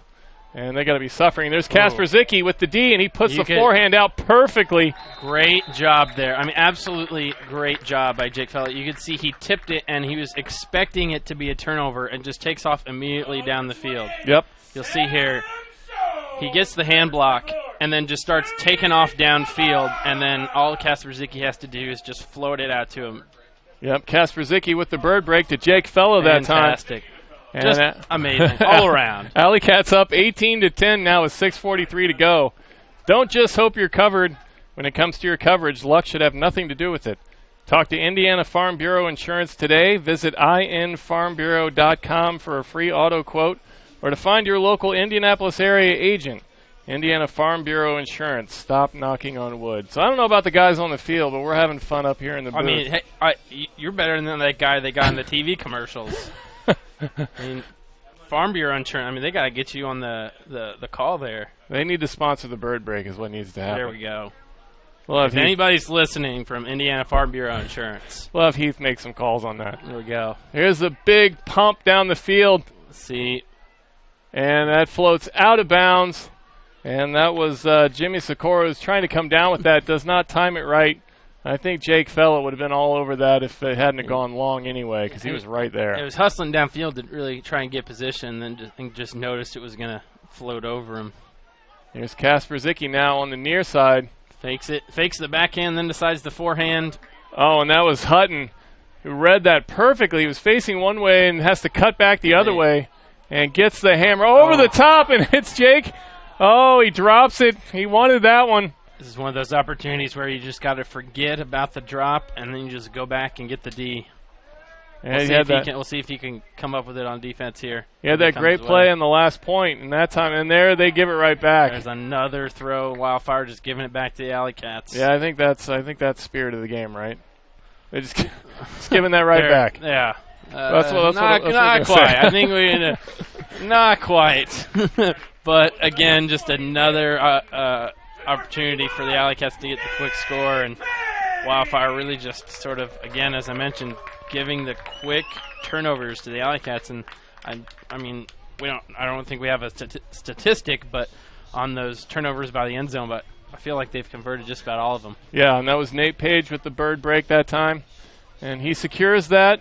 And Jake Fellow, you have to wonder. I mean, it's hot out there. These guys are sweating big time, you have to think. And maybe his hand's just a little slippery, unable to come up with that catch. It was coming in fast, pretty low to the ground. I mean, I think it's something you expect to catch, but yeah, I'm sure he expected it as well. Yeah. But sometimes that doesn't happen. Things aren't perfect in this game. And here's Carlton now with the big backhand pull, and that's going to sail, and it lands perfectly on the line. Yeah, I think they thought that was going to go out of bounds, and it does not. So Indy's able to set up a defense here pretty quickly. Yeah, they get a good D set far down the field. Now Chicago's going to have to work this hard to get it down for an opportunity. Here's a big backhand, and Granholm has to turn on this, and he does. And he's all over it, and he gets the D. Pretty interesting. You had number 10 there for the Wildfire just wide open on the undercut, and he decides to take a chance on the huck. Yeah, and I have to say, you're not going to beat Granholm down the field. That guy is unbelievably fast. And there's a turnover from Gross. We weren't sure who he was throwing that to. And I don't think the receivers were sure either. So now Chicago with another opportunity to get a point and cut this to 8. Here's Dan Williams on the near side. He's got a man in the end zone. And there's number 10, Vaughn Alangolin, for the score. I apologize if I'm not pronouncing that correctly to anybody who might be watching this for the Wildfire. I'm going to go with Alangolin. That was a great catch from him. And that was Dan Williams with the assist. So now the Wildfire cut it back to 8 with 4:36 to go here in the third. Today's broadcast is sponsored by Dr. John Rimple and Health Zone Chiropractic. Proud to support and provide peak performance for Ultimate in Central Indiana. Visit us online at healthzonechiro.net. That's healthzonechiro.net. So the AlleyCats with pretty good defense that time, unable to come away with the break. And the Wildfire take advantage and cut this to 8 points, 19-11. And the AlleyCats offense back on the field. And that is a short pull, and that is going to sail way out of bounds. No question about that one. The AlleyCats going to get good field position to start this point. And the Ames had to travel a long way out of bounds to go get that. He brings it very slowly back onto the field. Ames maybe not the fastest guy on the team, but sure saving his energy in that situation. Definitely a guy you want with the disc throwing it, though, that's for sure. Yes, and that's why he's a handler. And he gets that back to Cox, and now he gets it back. And Chicago with a good double team to start that point. And here's Carpenter with the big forehand, and that's going to be Plew. He's going to go down the field, and he's caught. Keenan Plew gets it and immediately shovels it to Schwartz for the score. Great play from Keenan Plew. Keenan Plew great about timing it and getting position and going up and catching the disc there. Yeah, and he's a guy who runs maybe 5'5", 5'6", so timing is everything for him, and he definitely has it. And, yeah, he just goes to get that. And that was Nick Zeman who was contesting that, and he's not able to come away with it. Of course, then you got Travis Carpenter there who's like, man, if I would have thrown that 1 inch farther, I would have gotten the assist. Yes, exactly. Yeah, Keenan gets that right on the line, makes that beautiful catch, and gets the assist for the score. But, again, Keenan Plew did a great job there of not worrying about whether he was in the end zone or not, just worrying about securing the catch first. Yeah, so the AlleyCats now push it up to 20. And 4:13 to go here in the third. And see, I called 50 points in this game. Yeah, we're up to 30, but I don't think we're going to get 20 more unless something crazy happens. But we'll see. I'm usually wrong about everything, so you never know. And Wally Kasperzicki sends the pull. Looks like the wind is starting to knock those poles down as they're going from left to right. So the Wildfire have good field position. And they get it back to who? And this is a game, I think we talked about this, but the AlleyCats lost the game in Gary against Chicago by 2 points. And I think that was a game they probably really thought that they could get on the road and weren't able to do so. And there's a great D from Jake Fella there. Yeah, Jake Fella. So now the AlleyCats looking for that break, and already we're out of the bird break zone. This has been way too many throws. Yeah, we can just kill that. Yep. We're moving on. Now we're just trying to get the break. So here's Sam Sun, gets it up the middle, and that's got a Groth. Oh, he's looking for Levi Jacobs There's there. Levi Jacobs, and he goes to get that, and he scores.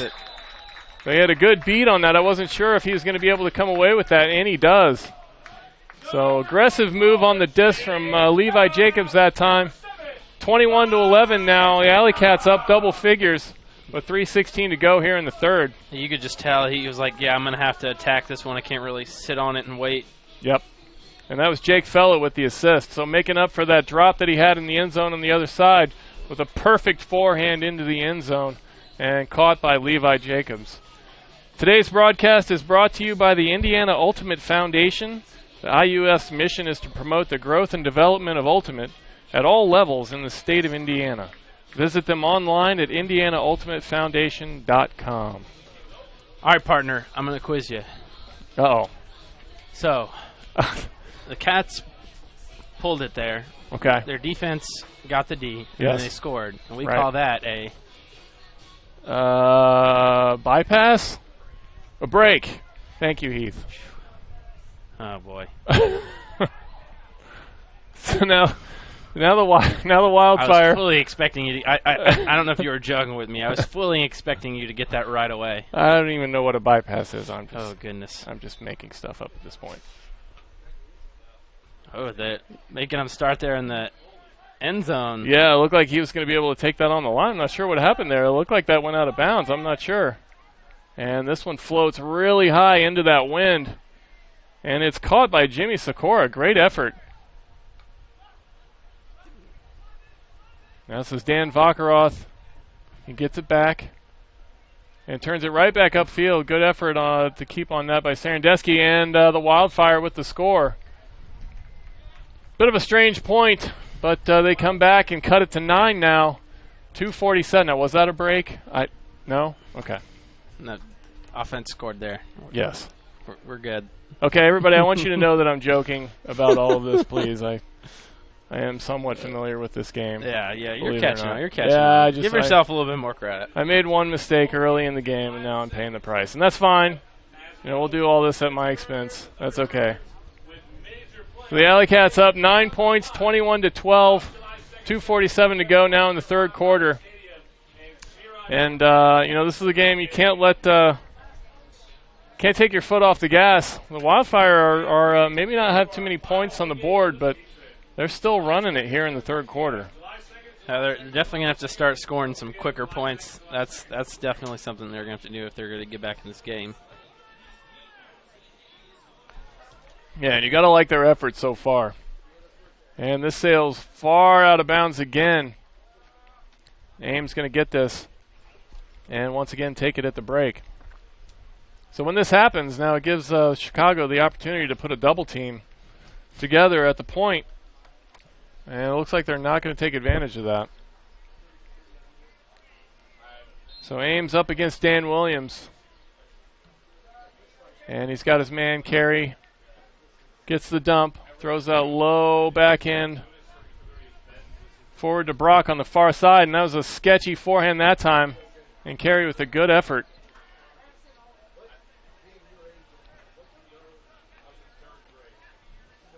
Now Ames swings it to Keenan on the near side. Keenan's still out there running full speed. He has not lost a step at all on this hot day. Well, you can see again, his guy was just poaching him there, so he's like, all right, I'll just wait here and just utilize the free space, see if he can help move the offense. And then as soon as the defender gets back on him a little bit, he sprints upfield. There's Brock. He needed a little bit of help from Carey, and he got it. And Carey immediately with the forehand to the end zone with the left-hand catch. It's Nate Page for the score. A good offensive set that time from the AlleyCats. Yep. You can tell Joey Carey today is very confident in his throws upfield, finding the right spots to throw them. Yeah, he's having a great game today. And one of the handlers, a lot of times these handlers, you don't hear their name too much on the big plays, but that time he gets down the field as the offense works it past half field, and he gets the opportunity to get an assist, and he does so. BE Ultimate is putting a different spin on Ultimate apparel by focusing on high-performance fabrics, quality workmanship, and rapid turnaround time. They are Ultimate players making Ultimate gear for the Ultimate community. Visit their website at beultimate.com. So the wind a little bit more of a factor now, I think, here in the second half than it was in the first half. You can tell some of these discs that are going from left to right are starting to float quite a bit more. So all the more impressive that that offensive set was as clean as it was that time for the AlleyCats. There's Who in the end zone with it. Sends it out to King. There's Jake Fella on the mark. Now it's Groth. That's David Woods, gets it across the field. There's the backhand from Percy Stogden into the end zone. Jack Shea once again with an excellent catch. He has to dump this back, though. He wasn't in the end zone. It looks to me like he threw it from inside the end zone, though. Yeah. Well, they get it to King, and he gets it into the end zone for real this time for the score for the Wildfire, and they're keeping it under double figures as much as they can at this point. Well, you can tell his momentum. I mean, look right there. He's standing inside the end zone. Russ didn't really. Well, he had the one. He stepped out. Now is that? Well, his momentum carries him into the end zone, so he's got to come out and. Yeah, he's got to come out and tap it, right? Well, he's got to establish a pivot just outside the end zone there. So that's something the refs didn't really see. I don't know if they were looking for that or not. Well, like I said, I talked to one of the refs during halftime, and he didn't look like he was seeing much of anything at that point. So give these guys a little bit of a break on a day like this. They're on the field more than any of the other players, and they're running almost just as much. So, they miss one footstep. I guess that's okay, right? Yeah. Maybe not. Like I said, playing with, I mean, these guys, I think these guys have been playing it in the AUDL for a few years now, so it's definitely something they're used to. But yeah. So now a good pull from Chicago. And it's going to be Carey with it, looking for that forehand.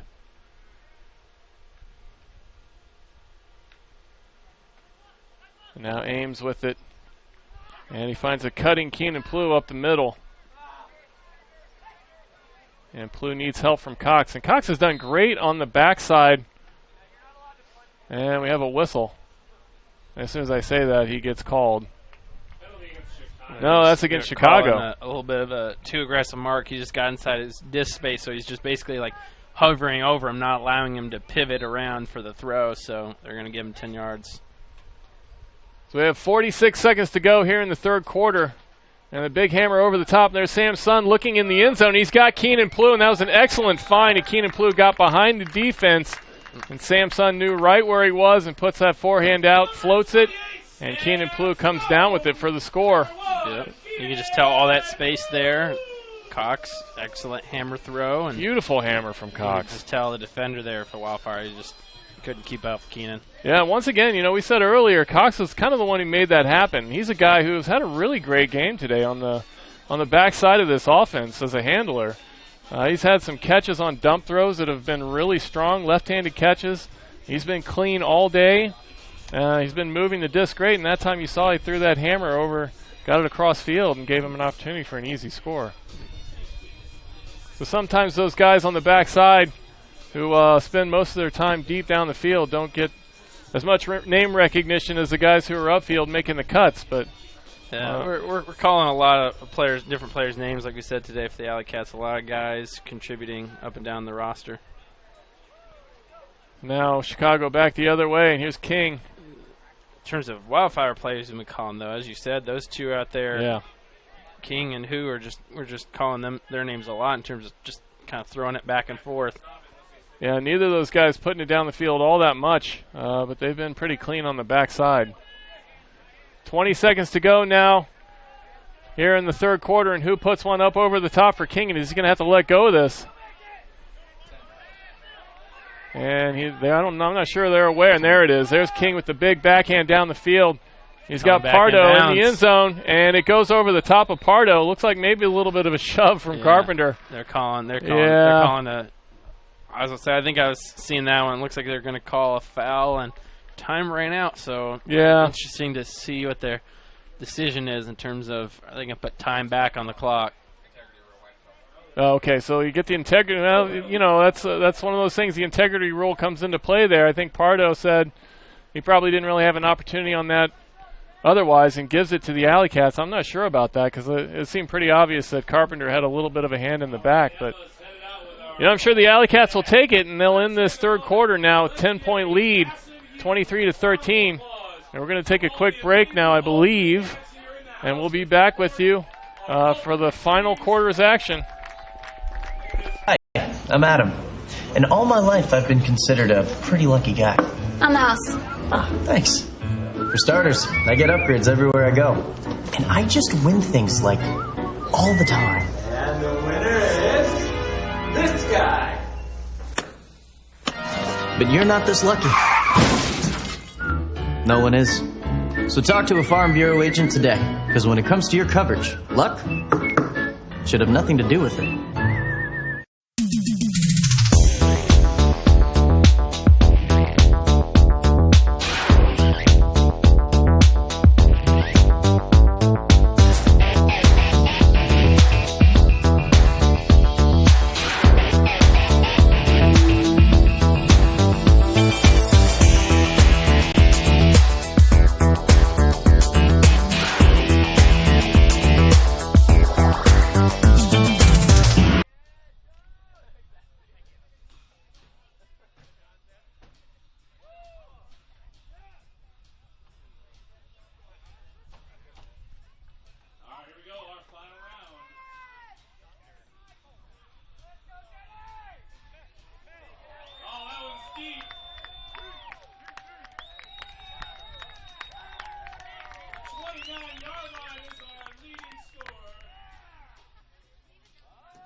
Let's see if we can beat it.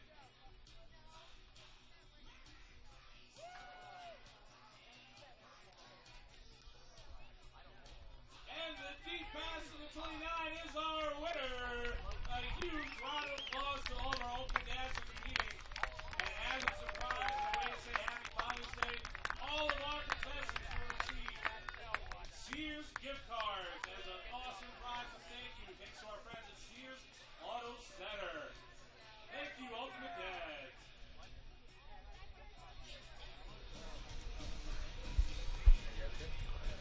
We have some Father's Day activities on the field from the fans as we wait for this final quarter from the AlleyCats as they have a 10-point lead, 23-13 here in the fourth quarter. And this is the kind of lead you want on a day like this. Yeah, I mean, you certainly like to think a 10-point lead going into the fourth quarter, especially with how it's been going. The Wildfire have only put up 13 points. You certainly like to think that's a comfortable lead there, but you definitely just, if you're the Indy AlleyCats here, just trying to show that you want to establish that momentum, carry it into the next game. And, I mean, anytime you have the opportunity to go out there, you want to play well. You want to show that you're competing at a higher level than the other team. So, I mean, you definitely want to try to win the quarter. If not, maybe just try to win by the quarter by 2, 3, 4 points. So, yeah, and, you know, in these games, when the team that's coming in is in the second game of a back-to-back, you really got to put your foot on their throat because, you know, this is a tough league to win on the road. I mean, it really is. You know, the travel is hard for these teams.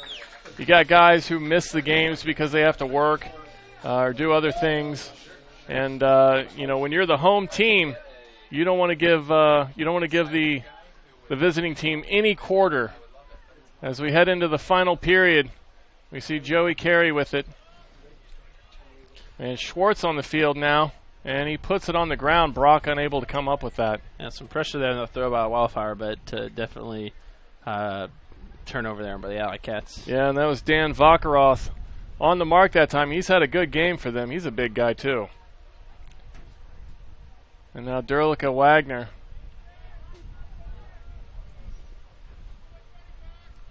There's a shot to the end zone. And that's number 42, Jimmy Sikora, with the score, and he was going to get that, and nobody contested that. And it's one of those situations where it's like if he's going to get it, he's going to get it. So the Wildfire once again get on the board first here in the fourth quarter, and I believe that they've done that at least 3 of the 4 quarters where they've scored first. They come out and accomplish that here again in the fourth. So now the AlleyCats going to try and punch this back up to double figures and see if they can do the same thing on offense.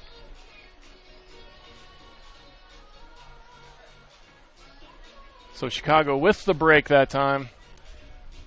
And probably not what Coach Payne wants to see. But the AlleyCats with a fairly comfortable lead right now.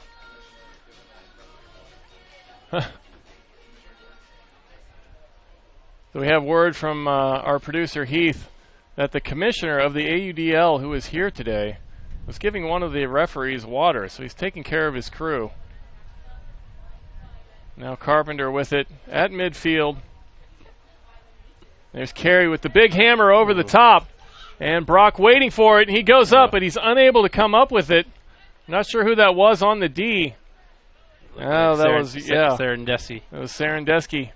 And if you can stop Brock from scoring in that situation, you've done something. So now Chicago looking for their second break here in the fourth quarter. And Jack Shea sends it low.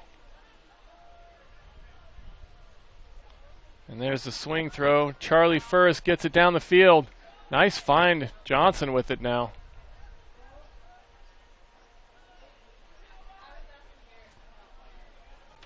There's Serendesky. And we're going to have a foul that time. I believe that's Hutton. Oh, I'm sorry. That's Cox.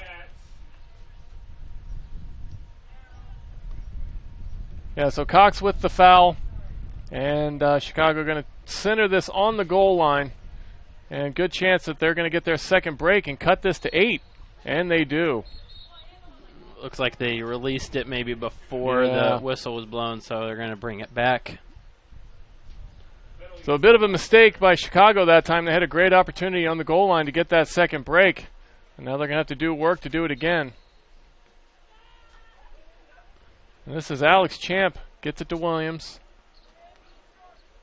Williams facing the double team from Plu now.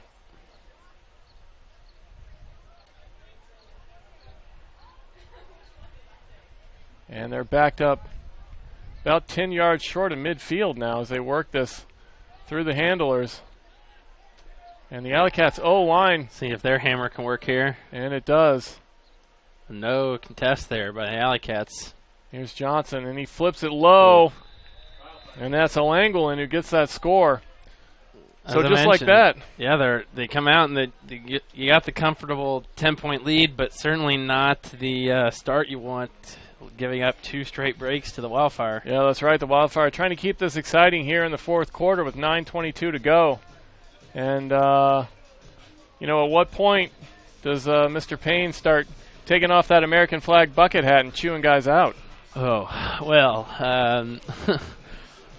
I certainly think he'll definitely light some fire in the offense here, and looks like they have a few different substitutes out there, and so AlleyCats definitely come back and see if they can get a score here on offense. DiscStore.com is a proud supporter and sponsor of this broadcast. Pick up your next disc from DiscStore.com. DiscStore.com provides the best prices on team jerseys guaranteed. Ask about the AUDL discount at DiscStore.com. So we see Carlton now and Sam Sun in the backfield. And there's Rick Gross and Levi Jacobs as well on the O-line. Really good job of faking the deep throw, and then Keem Plunu to cut under there. So definitely something that the AlleyCats are looking for. And there's a good cut from Carlton to get that from Plu, and he throws a perfect hammer to the other side of the field. Levi Jacobs able to come down with that between 2 guys. Great throw for the assist that time. Levi Jacobs with the score. You could just tell Peter Carlton here, he's waiting. He just really wants to just uncork that hammer throw, and boom, right over the defender there. Oh, it's beautiful. He made that nice cut to get that disc from Plu, too. Sends it to the other side of the field with the hammer over the top. And they get that score and push it back up to 9. So right there, the AlleyCats, their offense, not looking so great there at the start of the fourth quarter. They give up 2 breaks.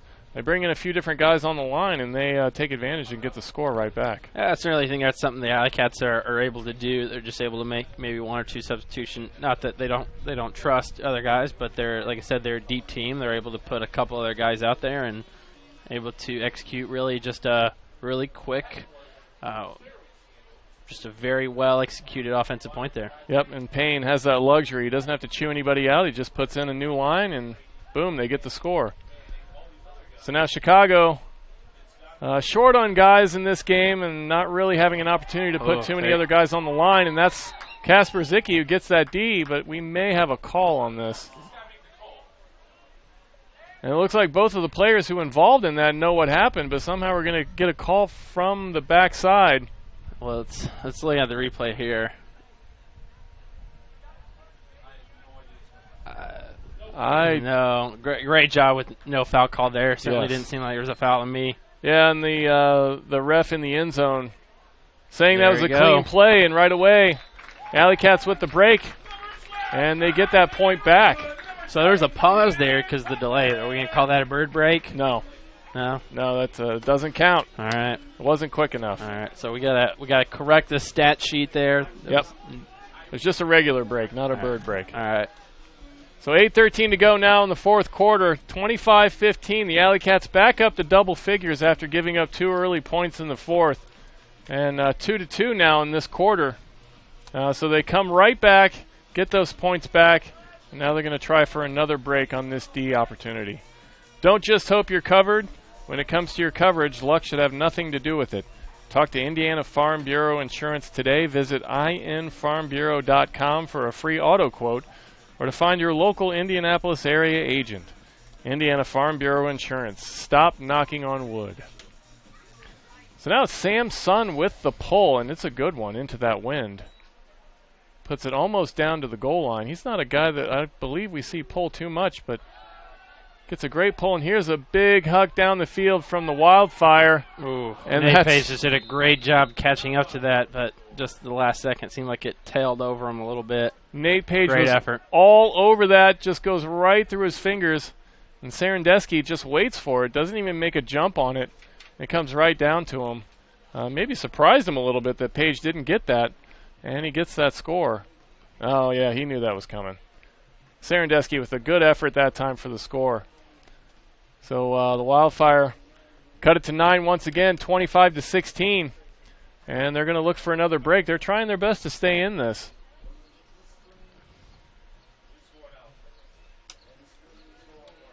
So 8:02 to go. And they're going to be pulling into that wind.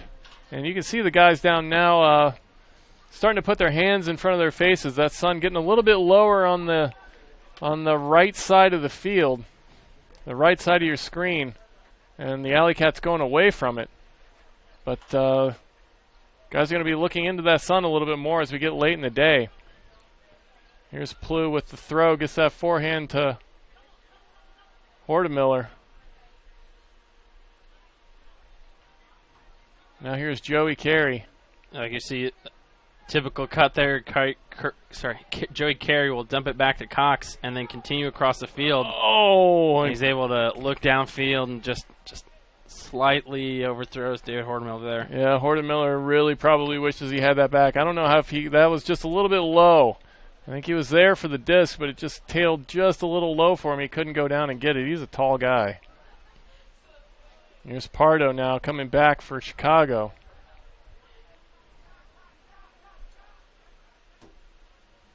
And Derlica centers it once again. And Sikora. He gets it back. I'm not even sure who number 45 is. We don't have him on our roster today, so he may be somebody they brought in from the Indiana All-Stars. Just signed him up. Could very well be just wearing someone else's jersey. Yes, they're running a little low on players today, so please forgive me, anyone who knows who that is. If you're a Wildfire fan, and I haven't been saying his name because I don't know what his name is, so I apologize. And there's the D from the AlleyCats on the far side. That's Carpenter all over that. And Jack Shea waiting in the end zone, but it does not come to him. And immediately they give it right back on the goal line. And we thought we had and we do have a travel. And that's Jeff Robinson, the intrepid Alex Hutton with the research. So Jeff Robinson, number 45, with the travel. And now that I actually know his name, it's when he makes a mistake. So again, apologies to Jeff Robinson. Now the AlleyCats looking for an opportunity to get a score now. And once again, this has been a long point now in the middle of this quarter, just like in the last quarter. There's a big forehand down the field, and that point is over. Just like that, Carpenter in the end zone. Travis Carpenter with the score. And that's Horton Miller, the big forehand assist on the far side of the field. Again, just able to outrun his defender. Oh, I'm sorry, that was not Horton Miller. That was Cameron Brock. Good thing we have the replay. Cameron Brock down the far side, and that was a big forehand from Cameron. So thank you for the replay, Mr. Producer. Today's broadcast is sponsored by Dr. John Rimple and Health Zone Chiropractic. Proud to support and provide peak performance for Ultimate in Central Indiana. Visit us online at healthzonechiro.net. That's healthzonechiro.net. So now we have the assist from Cameron Brock, and we have the goal from Travis Carpenter. I'm not sure if that's his first or second goal today, but he hasn't scored a whole lot. But we have been saying his name a lot. He's one of the cogs on this team. Even when he's not scoring, he's kind of an engine. And here we have the pull from the AlleyCats, and that floats. And that's going to be out of bounds. And Chicago going to get a good field position this time. Try and cut this back under double figures. Really, but all the AlleyCats need to do at this point is just maintain.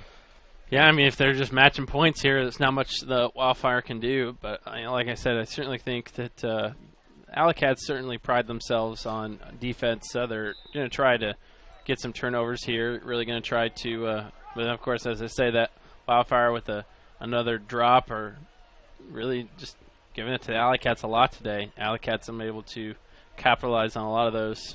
Yeah, it was a low throw out of that double team. And just unable to come down with it. And Jake Fella knocks it away. He thought he might have a second opportunity to get that, and he does not as it goes out of bounds.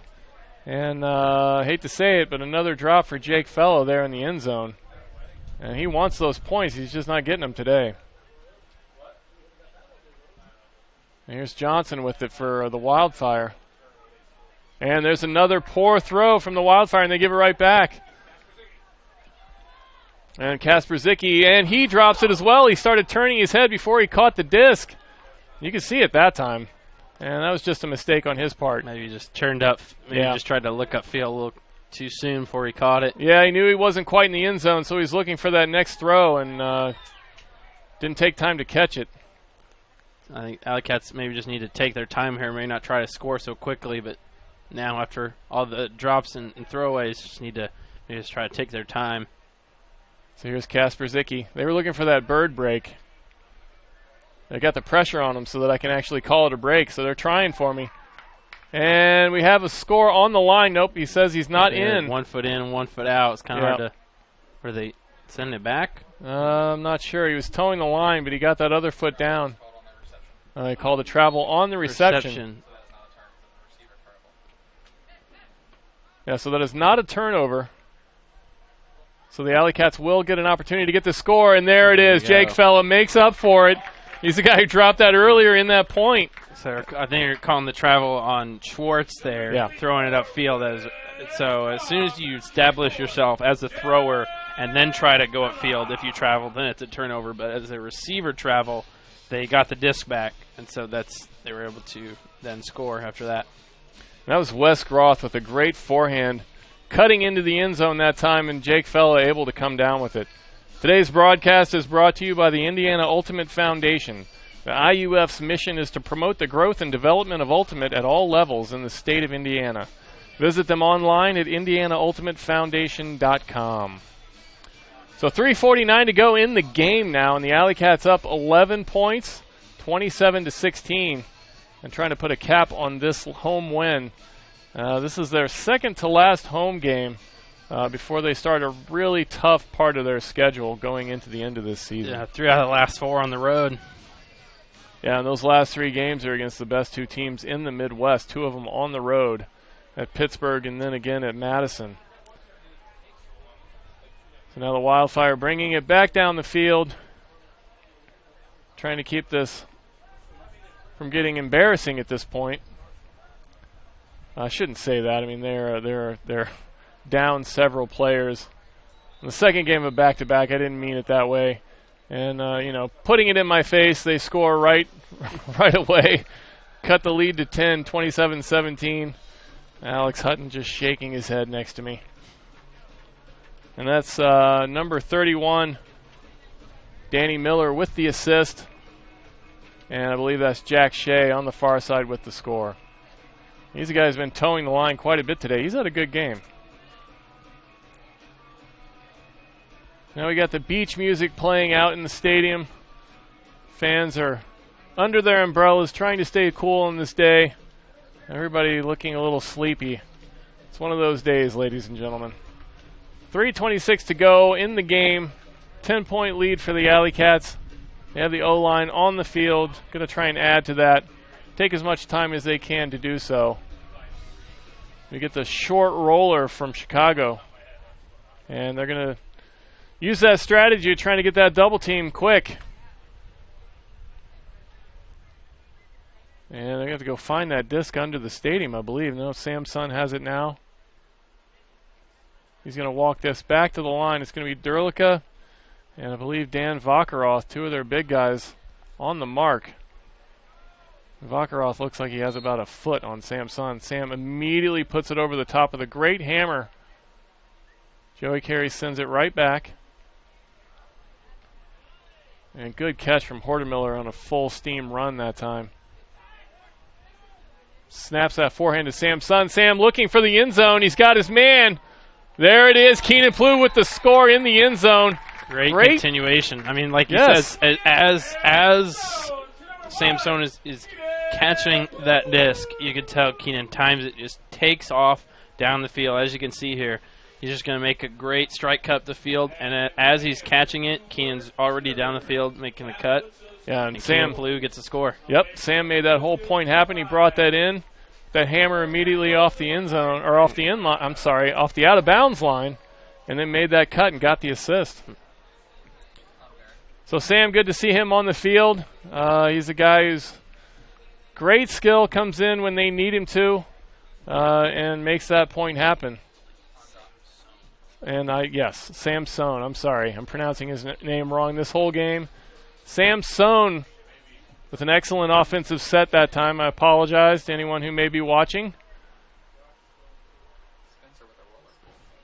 And Spencer with the roller pole that time does not go out of bounds though. And Chicago quickly gets this set up. And King and Woods just playing back and forth with it. Now Woods gets it down to Pardo.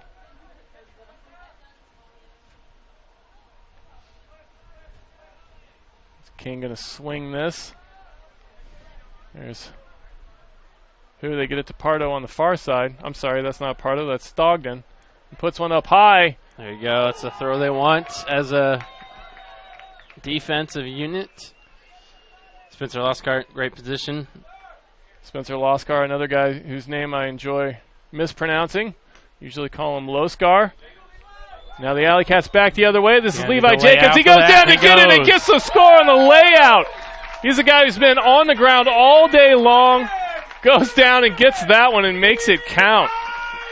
And you can just tell as it was traveling down the field, it's like, oh, he's going to have to lay out for this one. And, of course, Levi Jacobs, as we mentioned, he's a guy who's definitely not afraid to lay out for the disc. Levi Jacobs. Young guy. He's got all the energy in the world. That is just the perfect ultimate play right there. That is what you want to see. Might see that on the AUDL top 10 plays next week. I hope so, because that was perfect. Great throw down the sideline. Cutting back in, Levi Jacobs lays out, gets dirty for the score. 29-17 now, 2 minutes to go approximately at the end of this game. And the AlleyCats comfortably with the lead, and they just need to maintain to put this one in the win column. And we may have 2 minutes to wait for that to come down. as Kasperzicki put that high. And now here's Williams with it. He's taking his time. I'm not sure what was going on there, but the Wildfire didn't really have an offense set up very quickly there. And that sails over the head of Charlie First, and that was Nate Page on the D that time. And they had, I think that was Johnson with that throw and just put it up a little bit too high. And AlleyCats were there waiting for it. Now Rick Gross with the big backhand down the field. It's deflected, I think, there and about near midfield. Yep, so good play on that from the Wildfire, and they're going to get an opportunity to try and bring this back. About 1:20 to go in this game.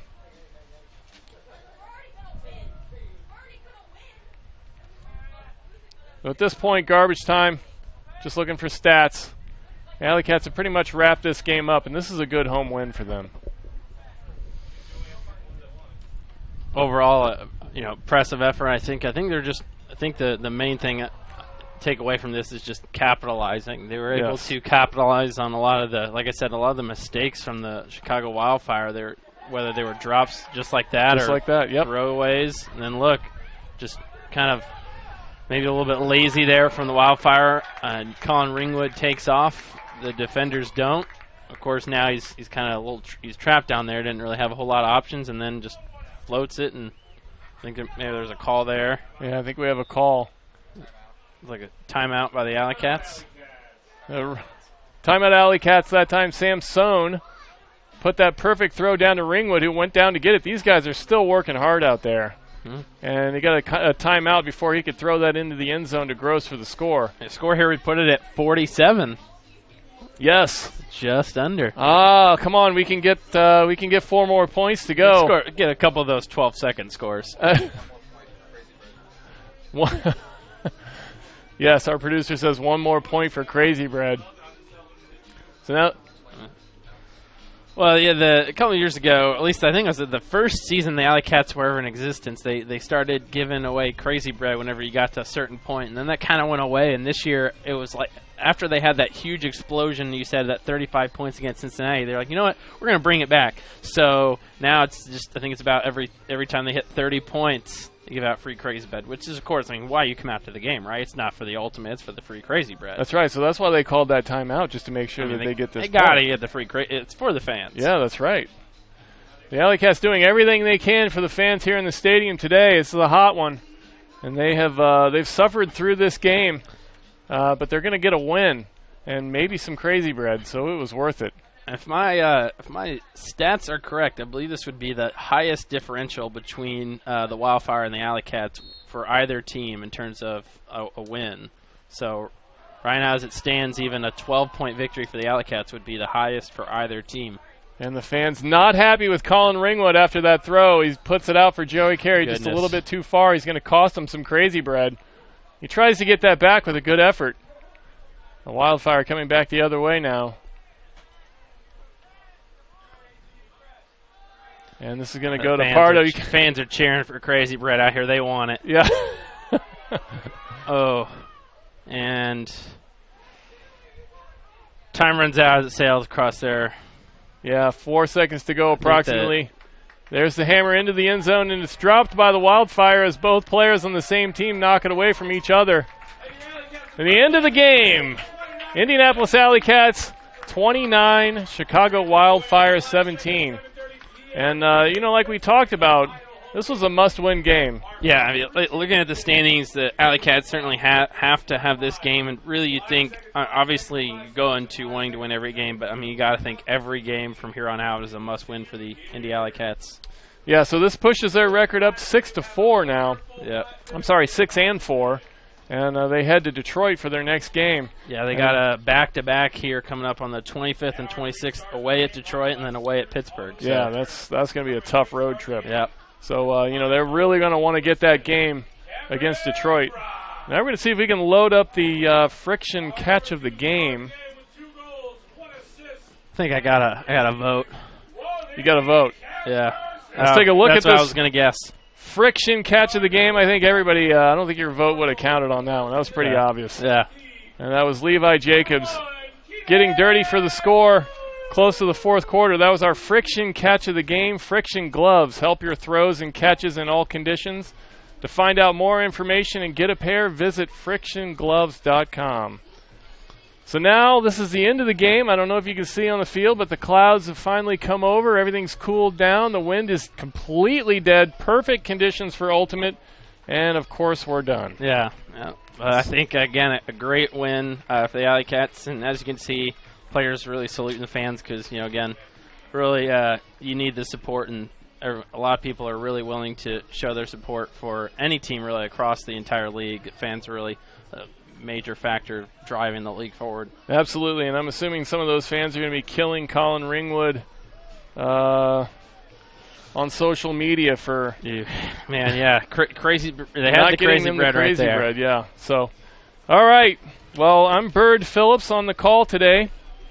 Our next broadcast is our final AlleyCats broadcast of 2016. It'll be Saturday, July 2nd, as the Pittsburgh Thunderbirds travel to Indianapolis. We'll have all the action right here on UniversePointProductions.com. Bird Phillips with me for his first broadcast in the booth, Alex Hutton. Great job today, Alex. I had a blast. I hope to be back soon. It's a pleasure to be here. And we have our producer, as always, Heath Shanahan. We'd like to thank our camera guys upstairs who've been standing out in this heat all day, John Abraham and Eric Perrin, doing a great job on the camera work, getting those replays for us. I'd like to thank the AlleyCats for this opportunity to call this game. Tim Held, as always, the owner of the AlleyCats, being very supportive. We'd like to also thank our sponsors one more time, Indiana Farm Bureau Insurance, Stop Knocking on Wood, Health Zone Chiropractic, enter the zone of peak performance and all-around great health, Disc Store, offering the best service and best price on Ultimate gear guaranteed, Friction Gloves, helping your throws and catches in all conditions, Indiana Ultimate Foundation, supporting Ultimate at all levels in the state of Indiana. BE Ultimate, Ultimate players making Ultimate gear for the Ultimate community. And the Indianapolis AlleyCats, as always. And, of course, we want to thank any of our fans who are watching today, both from the AlleyCats and the Chicago Wildfire. Have great support from our fans always. We enjoy doing those broadcasts. We hope you enjoy listening to them as much as we enjoy doing them. So, like we said, our next broadcast will be in July, and hope you can join us for that one. And